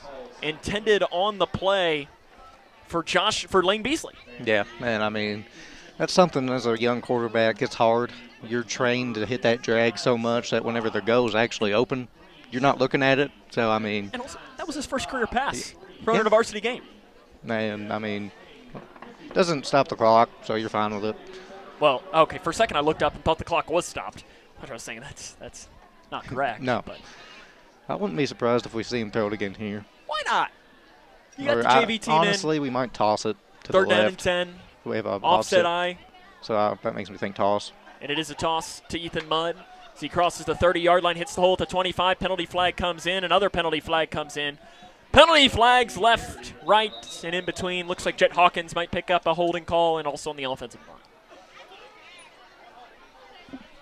5:20 to go in the game. Grayson County on top, 46-0. Again, Hancock County is the opponent 1 week from tonight. I see here a score update. Hancock County leads Hopkins County Central 22-14, 7:46 left. It's a big district game for them. Yeah. And they, I do believe they have to win to make the playoffs against Hopkins County Central in that, because that's a 6-team district. That is a stacked district then if they're struggling to get in. It is, because they're a really solid football team, and that's a tough place to play, too, at Hancock County. They have a brand-new turf field. I know that I'll be excited to make the trip up to Hancock County next week. They got a turf field? They do. Wow. Brand new turf field this year. Yeah, because I remember playing on it when I was in 8th grade. I never had the chance to play on it in high school, but. Yep, they had it added over the summer. When I played in middle school there, that place was rough. And didn't help I was playing with a separated shoulder, but. 2 holds called against Grayson. They decline one, accept the other. I always like to know, who gets out of it? Yeah. Is it the wide receiver or the lineman? Yeah. Not that it particularly matters. It's about 4 minutes to go in the game. I mean, you're honestly okay with committing penalties over and over. The clock's just going to keep rolling and rolling and rolling, and you don't lose it down. Breck's not going to get the football back. Looks like I don't know why they're accepting the wide receiver penalty. Yeah. Because it ends up being 4 yards less, but so it's only a 6-yard penalty technically. Bratcher right side, runs right behind one of his offensive linemen. And Bratcher is slung down at about the 28-yard line. About an 8-yard run. That's one thing with Jake Bratcher. He's a good little athlete. Yes, man, he has a very good arm, too. There's small things that you got to shore up with him, but that's expected. He's a sophomore, because I think young. Is it safe to say that he's still learning his arm? He has no clue how strong it really is. And that's hard. I know. Yeah. I didn't have that problem because I don't have a very strong arm.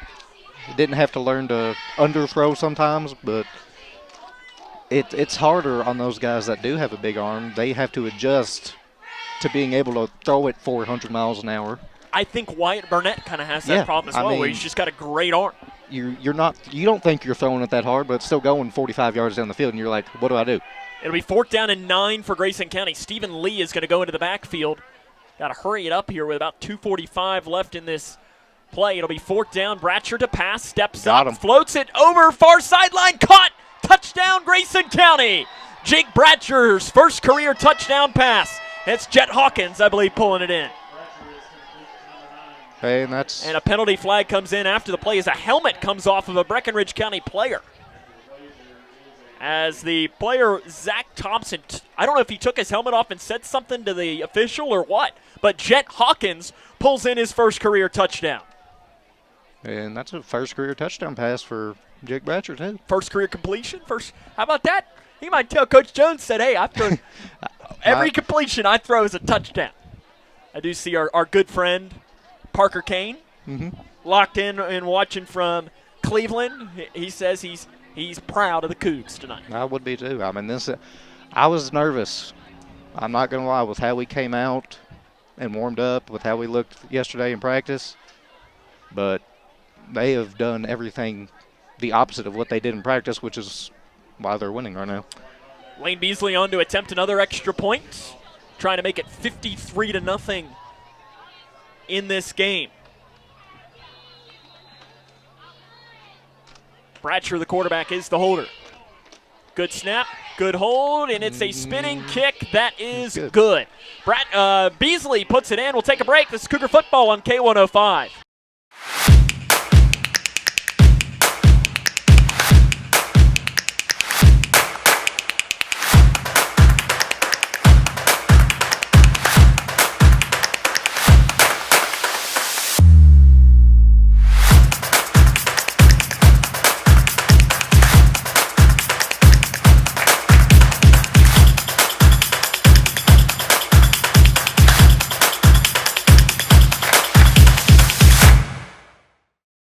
looking for the best building materials in Litchfield? Look no further than Future Designs Building Materials. The builder's choice on Quarry Road has everything you need to build your dream home. Jim writes, "I'm so glad I came to Future Designs for my new roof. The staff was so helpful and knowledgeable, and they made sure I got the right materials for my needs. Thanks, Jim." Future Designs is more than just a building materials store. Future Designs Building Materials on Quarry Road in Litchfield. FDBM.net. Building on experience. Grayson County's not going to really need to do anything else again, as they're just going to line it up. Grayson County is going to win this football game tonight by a final score of 53-0. Pure and absolute domination, 2 seconds on the clock, and you can put those triple zeros up. Grayson County dominates Breckinridge County in the big rivalry game, and the Cougars are now 8-1, matching their longest win streak in program history. We'll come back, have more after this. This is Cougar Football on K105. When I found out my son was addicted to opiates, I didn't know where to turn. Now I know there's help, and you can call, whether you're a family member, a sibling, or the person with the addiction. And the number is 1-833-8-KY-HELP. Call for the resources. They're going to help you with compassion and care and the knowledge of what's available to get you the help you need. Hi, I'm Dr. Ashley Gabbard, internal medicine physician with Owensboro Health. I'd like to talk with women 40 and over about having annual mammograms, even if there is no history of breast cancer in your family. Early detection provides women a strong advantage in fighting breast cancer. Ask your primary care provider for a referral and schedule your screening online at owensborohealth.org/mammogram.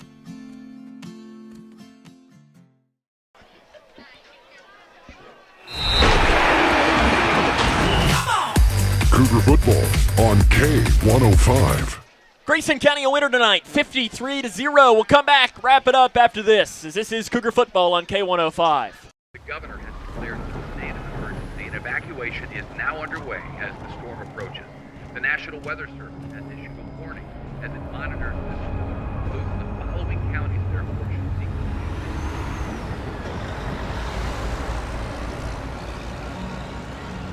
Convoy of Hope is ready to help you prepare for the next storm. Visit convoy.org/prepare.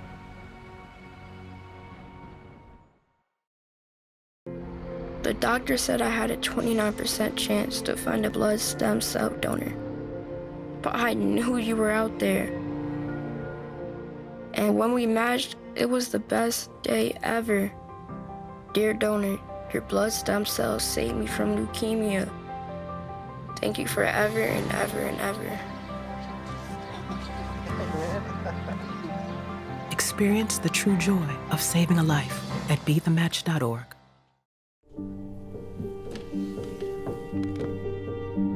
Some days are just better than others. I think you should go talk to someone. It's not that easy.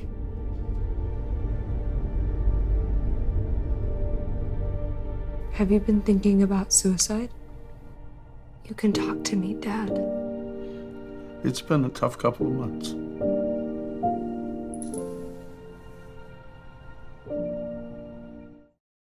No matter what you're up against, we have your back. We are United Way. We are neighbors helping neighbors. In communities around the world, when disaster strikes, we get you back on your feet. We help children build brighter futures. We've been here for over 135 years. But now, our work is more important than ever. Join us. Join your neighbors. Join United Way. Look around your home, and there's probably something that was made right here in Litchfield. Leggett & Platt is a worldwide corporation making a wide range of products, including sofa sleeper and reclining hardware assemblies here at home. A portion of your Ashley, Lazy Boy, or England furniture might have been made by one of your neighbors. Join the Leggett & Platt team today. We're a one-shift operation with competitive wages. Our motto is, we work hard so you can rest easy. Leggett & Platt is an equal opportunity, affirmative action, veteran and disability employer. Here's a simple truth about higher education.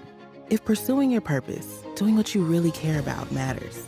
If having a rewarding career matters. If a better financial future for you and your family matters. Then higher education matters. A brighter future is within your reach. Find out how at kyhigheredmatters.org. Brought to you by this station and the Kentucky Broadcasters Association. For the more than 1 million people living with Parkinson's disease, the Parkinson's Foundation celebrates movement at Moving Day. A movement toward life-saving resources. Movement toward advancing research and care. Movement toward a better life. We care. We fight. We move to beat Parkinson's. Move with us at movingdaywalk.org. Hi, I'm Dr. Ashley Gabbard, internal medicine physician with Owensboro Health. I'd like to talk with women 40 and over about having annual mammograms, even if there is no history of breast cancer in your family. Early detection provides women a strong advantage in fighting breast cancer. Ask your primary care provider for a referral and schedule your screening online at owensborohealth.org/mammogram.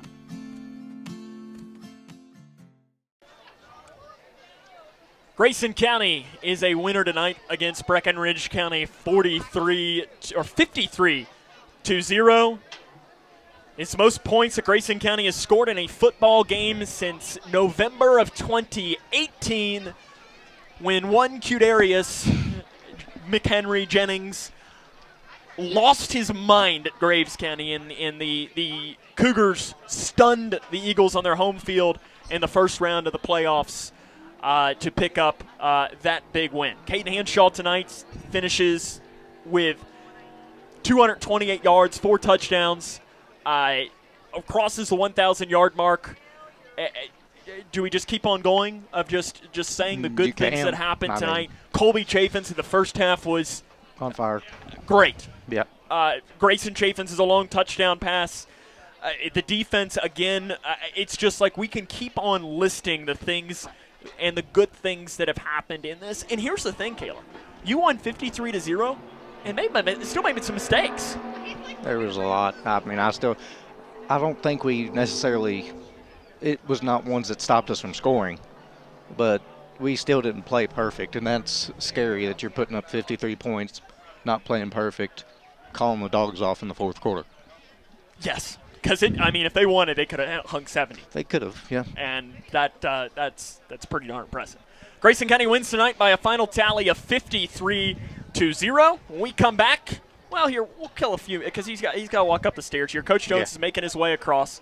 We will talk with him and get his thoughts on this big win. Again, your final score tonight, Grayson County defeats Breckinridge County 53-0. This is Cougar Football on K105. Are you looking for the best building materials in Litchfield? Look no further than Future Designs Building Materials. The builder's choice on Quarry Road has everything you need to build your dream home. Jim writes, I'm so glad I came to Future Designs for my new roof. The staff was so helpful and knowledgeable, and they made sure I got the right materials for my needs. Thanks, Jim. Future Designs is more than just a building materials store. Future Designs Building Materials on Quarry Road in Litchfield. FDBM.net. Building on experience. When I found out my son was addicted to opiates, I didn't know where to turn. Now I know there's help, and you can call, whether you're a family member, a sibling, or the person with the addiction. And the number is 1-833-8-KY-HELP. Call for the resources. They're going to help you with compassion and care and the knowledge of what's available to get you the help you need. No matter what you're up against, we have your back. We are United Way. We are neighbors helping neighbors. In communities around the world, when disaster strikes, we get you back on your feet. We help children build brighter futures. We've been here for over 135 years. But now, our work is more important than ever. Join us. Join your neighbors. Join United Way.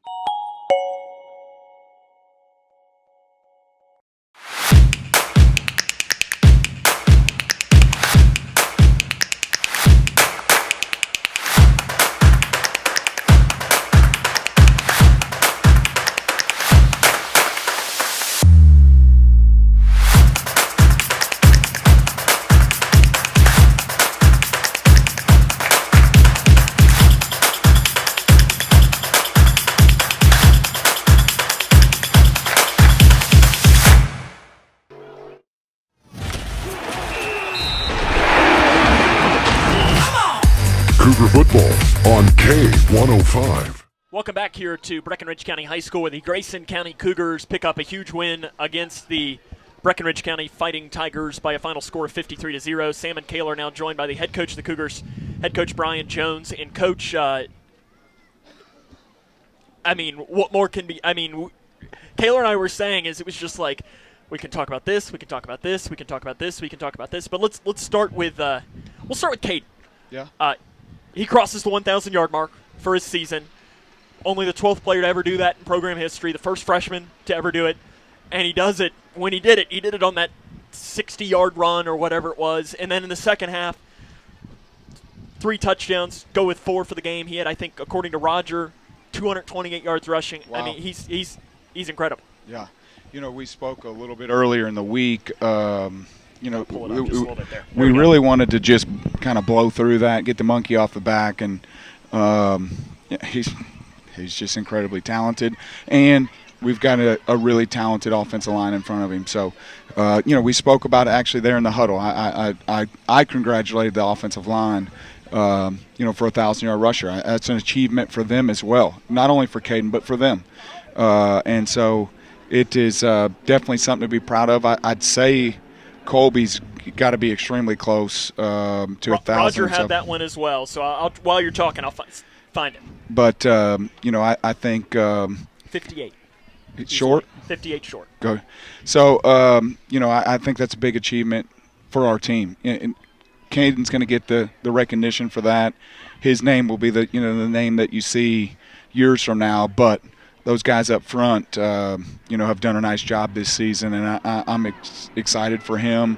I think it's just kind of our year right now is to kind of achieve some things that are uncommon in Grayson County. Freshman 1,000-yard rusher, only the 12th one in 50 years. Here we are 8-1, with still a lot of opportunity to do some more uncommon things, and so I'm really proud of everybody tonight, the way they played. I thought our execution was really high level. I thought our effort was really high level, and I think we handled the game and kind of the situation that arose through the game. I thought our kids handled it pretty well, because I think it would have been easy when we're getting hit in the back and things after plays to retaliate, and we didn't do that. And I was proud to see that of our guys. Colby tonight, I know he did. I don't think he attempted a pass in the second half, but he was perfect for a large portion of that first half of play. He's doing everything you need him to do. Yeah. No, a lot of people, when I talk to him throughout the week and stuff, talks about his progression throughout the year, and every week he's getting better, and I agree with that wholeheartedly. I think he's understanding reads, understanding plays, how things are going to develop a little bit better and better every week, and he's becoming more and more confident, more and more comfortable. He's got a strong arm, and we've got a talented group of receivers out there that can be dangerous in space and run phenomenal routes. The corner route that Jaron ran, I think the guy that was trying to guard him man-to-man, he got spun around, almost fell down, and, good route runners. Grayson Chaffins, on the slant route there when we were in doubles and stacked it up, and, he just is – he's seeing things a lot better every week, and that's just natural. The more you're exposed and the more you see defenses and the more we get to practice and talk about things, and the more that we're just able to work through some of these things. It's just being green, his early season issues, and he's getting some experience. Didn't have much of it last year, and so we expected some of that, and it's really, really good and favorable for him that we've got a good run game, because that can take some pressure off of him.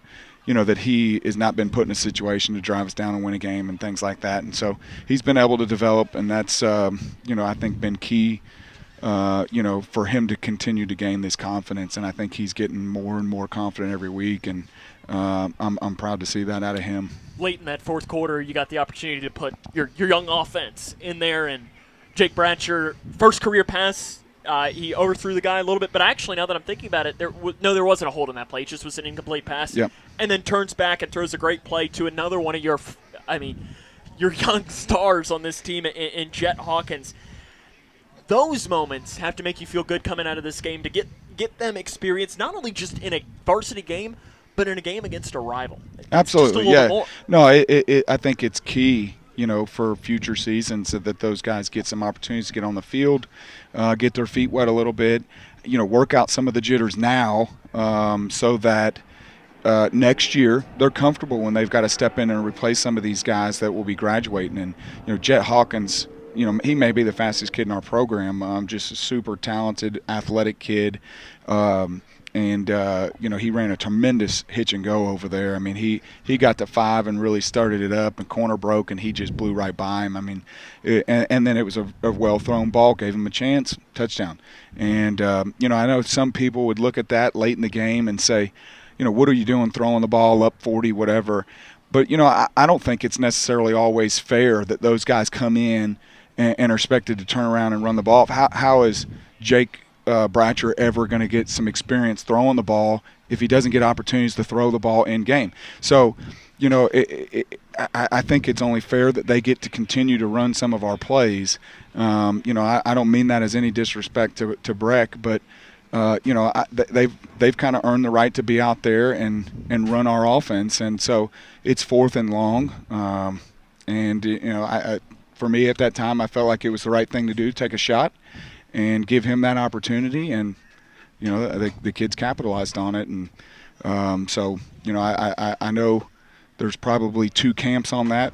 One that think you should turn around and probably take a knee, and then I want our kids to have those opportunities for success running our plays, and they did a nice job.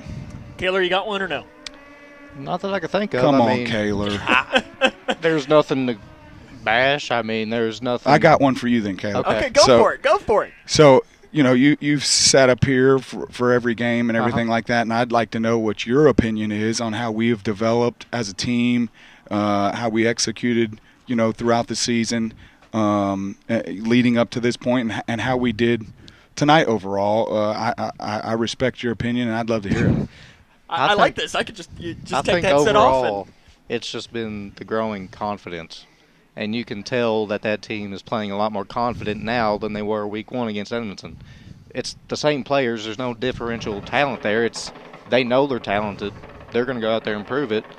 And I think that team has rallied around Colby as he's gotten more confident. And on the defensive side of the ball, it's just there's 11 guys out there that like to play heat-seeking football, especially I think there was Ethan Mudd on one reverse that flew out of nowhere and hit the kid in the backfield. So, I mean, it's just there's aggressive kids that are playing very confident right now, and you have aggression and confidence. It's kind of hard to be stopped.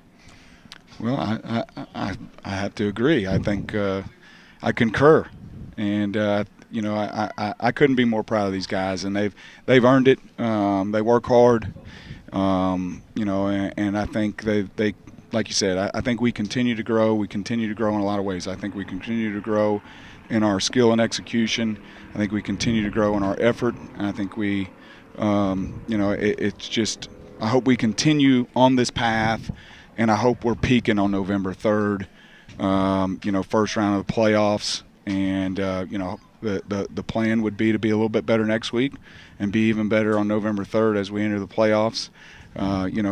We did have one injury tonight with Winston Woosley. Not real sure on the prognosis there on how that is, but you'd like to get out of here as healthy as possible, through next week as healthy as possible for our playoff run, and and I think once you get to the playoffs, who knows, anything can happen, and hopefully we can, like I said, keep rising towards our peak of performance and keep getting better and better every week. Next week, you touched on that. You got Hancock County. Hancock County's leading Hopkins County late 30-20 is the score of that game. I know that's a Hopkins County team that you played in a scrimmage, feels like 35 years ago. Yeah. Long time. They've changed, you've changed, and so on. Hancock County is a really talented football team. You got to go to their place. I assume it'll be their senior night, usually last game of the season, which adds to that for them. Plus, Kaylor, even we were talking about it, that's a tough place to play. Absolutely. They're loud. They love it there. They love football. How do you take tonight and your program-tying winning streak in Hancock to, 9 wins, and also to break the longest win streak in program history? Well, I think, again, I've said it, previous weeks, and I think we've got to stick to routine. I feel like I've got a lot of confidence in what we do every week as far as, what we do on Mondays and what we do on Tuesdays and Wednesdays and Thursdays leading up to game on Fridays. And so I think we continue to stick with that. No reason to change things now. But I will say this. I think, it's going to take some serious consideration, and I'll have some conversations with our coaching staff about how we're going to approach this game. Because, there's a lot of things that we can accomplish in this game. But ultimately, as far as a program goes, the number one most important thing to me, I think, I don't want to overlook Hancock by any means, but we're in the playoffs. We've got a good draw. We need to be healthy in that game. So we're going to have to have some discussions and a plan A and a plan B and a plan C probably for this week at Hancock and how we're going to approach that in game. And because we're going to have to be smart. But there is a lot of things that, like you said, longest winning streak, a 9-1 season. There's only been a half a dozen 9-win seasons, and puts us in a really good place, to potentially get to double-digit wins for a second time in school history. So, it's one of those things that right now I'd be lying if I didn't say I wasn't torn on what to do. The football coach in me wants to go and give it everything we got for a win. But the other side of me wants to, maybe hold some guys on a pitch count and make sure that we're available for the playoffs to try to make as good a run as we can there. So we'll see. Coach, we look forward to it. We'll see you next week. Congrats on the big win. Thanks, go Cougars. That's head coach Brian Jones. More on the fifth quarter show after this. Hi, I'm Dr. Ashley Gabbard, internal medicine physician with Owensboro Health. I'd like to talk with women 40 and over about having annual mammograms, even if there is no history of breast cancer in your family. Early detection provides women a strong advantage in fighting breast cancer. Ask your primary care provider for a referral and schedule your screening online at owensborohealth.org/mammogram. When I found out my son was addicted to opiates, I didn't know where to turn. Now I know there's help, and you can call, whether you're a family member, a sibling, or the person with the addiction.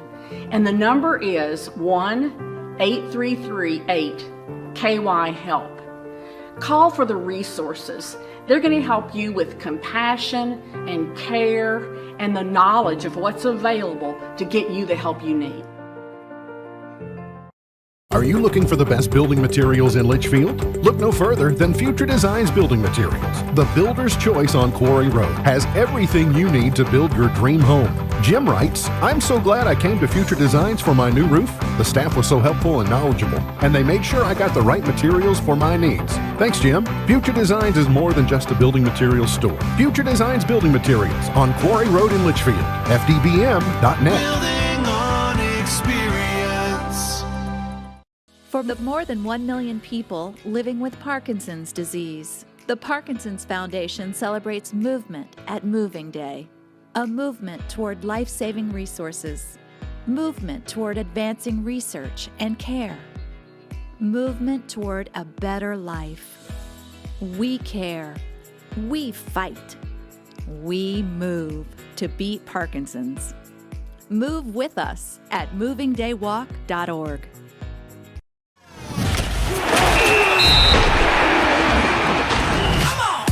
Cougar football on K105. Welcome back here to Breckinridge County High School, where the Grayson County Cougars dominate Breckinridge County to pick up the 53-0 win. That's right there. That's all you need to know, Kaylor. I don't know if it's picking up on the microphone. I hope it is, because it just adds to it. That's it. And I love that it's like a home field advantage without being a home field advantage. It just cracks me up. The drag strip from across the street. We have to make sure that we give away our Grayson County Sheriff's Office, Sheriff Norman Chafin's Offensive Player of the Game. Kaylor Decker, it is Caden Henshaw. Caden Henshaw picks it up for the second time this season. I mean, I can't argue. Cracked 1,000 yards. 4 average touchdowns. 14 yards a carry on 200 yards. Pretty good day at the office. It'll get it done. Yeah. It'll get it done.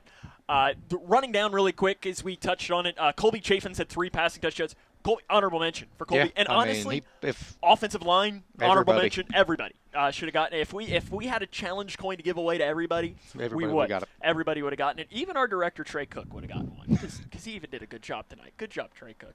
I don't have the ability to give you. Trey, you can't be our offensive player of the game. Sorry. I don't know that I have that power or not. 3 touchdowns passing for Colby Chafin's 28, 50, and 30 in the first half. Caden Hanshaw had 4 rushing touchdowns. And then late, we got to make sure that we mention Jake Bratcher, 28-yard touchdown pass to Jet Hawkins to make it 53-0 Grayson County. As a reminder, next week, Grayson County will travel to Hancock County, 7 o'clock. That game, radio-wise, will be on Litchfield's Country Station 103.9 The Moose. You'll be able to watch it, though, via K105 Digital Productions. Then 2 weeks from tonight, Cougars at home against Iroquois, first round of the playoffs. Let's have the biggest crowd in Cougar football history. I like it. Sounds good to you? Yeah. And then Grayson County would then host, if they win that game, either Fairdale or one of their district teams because it got a little weird tonight, which is fine because now we get to go down and do some math. Yay. Exactly. That'll wrap up our coverage tonight on a night where Grayson County picks up the 53-0 victory.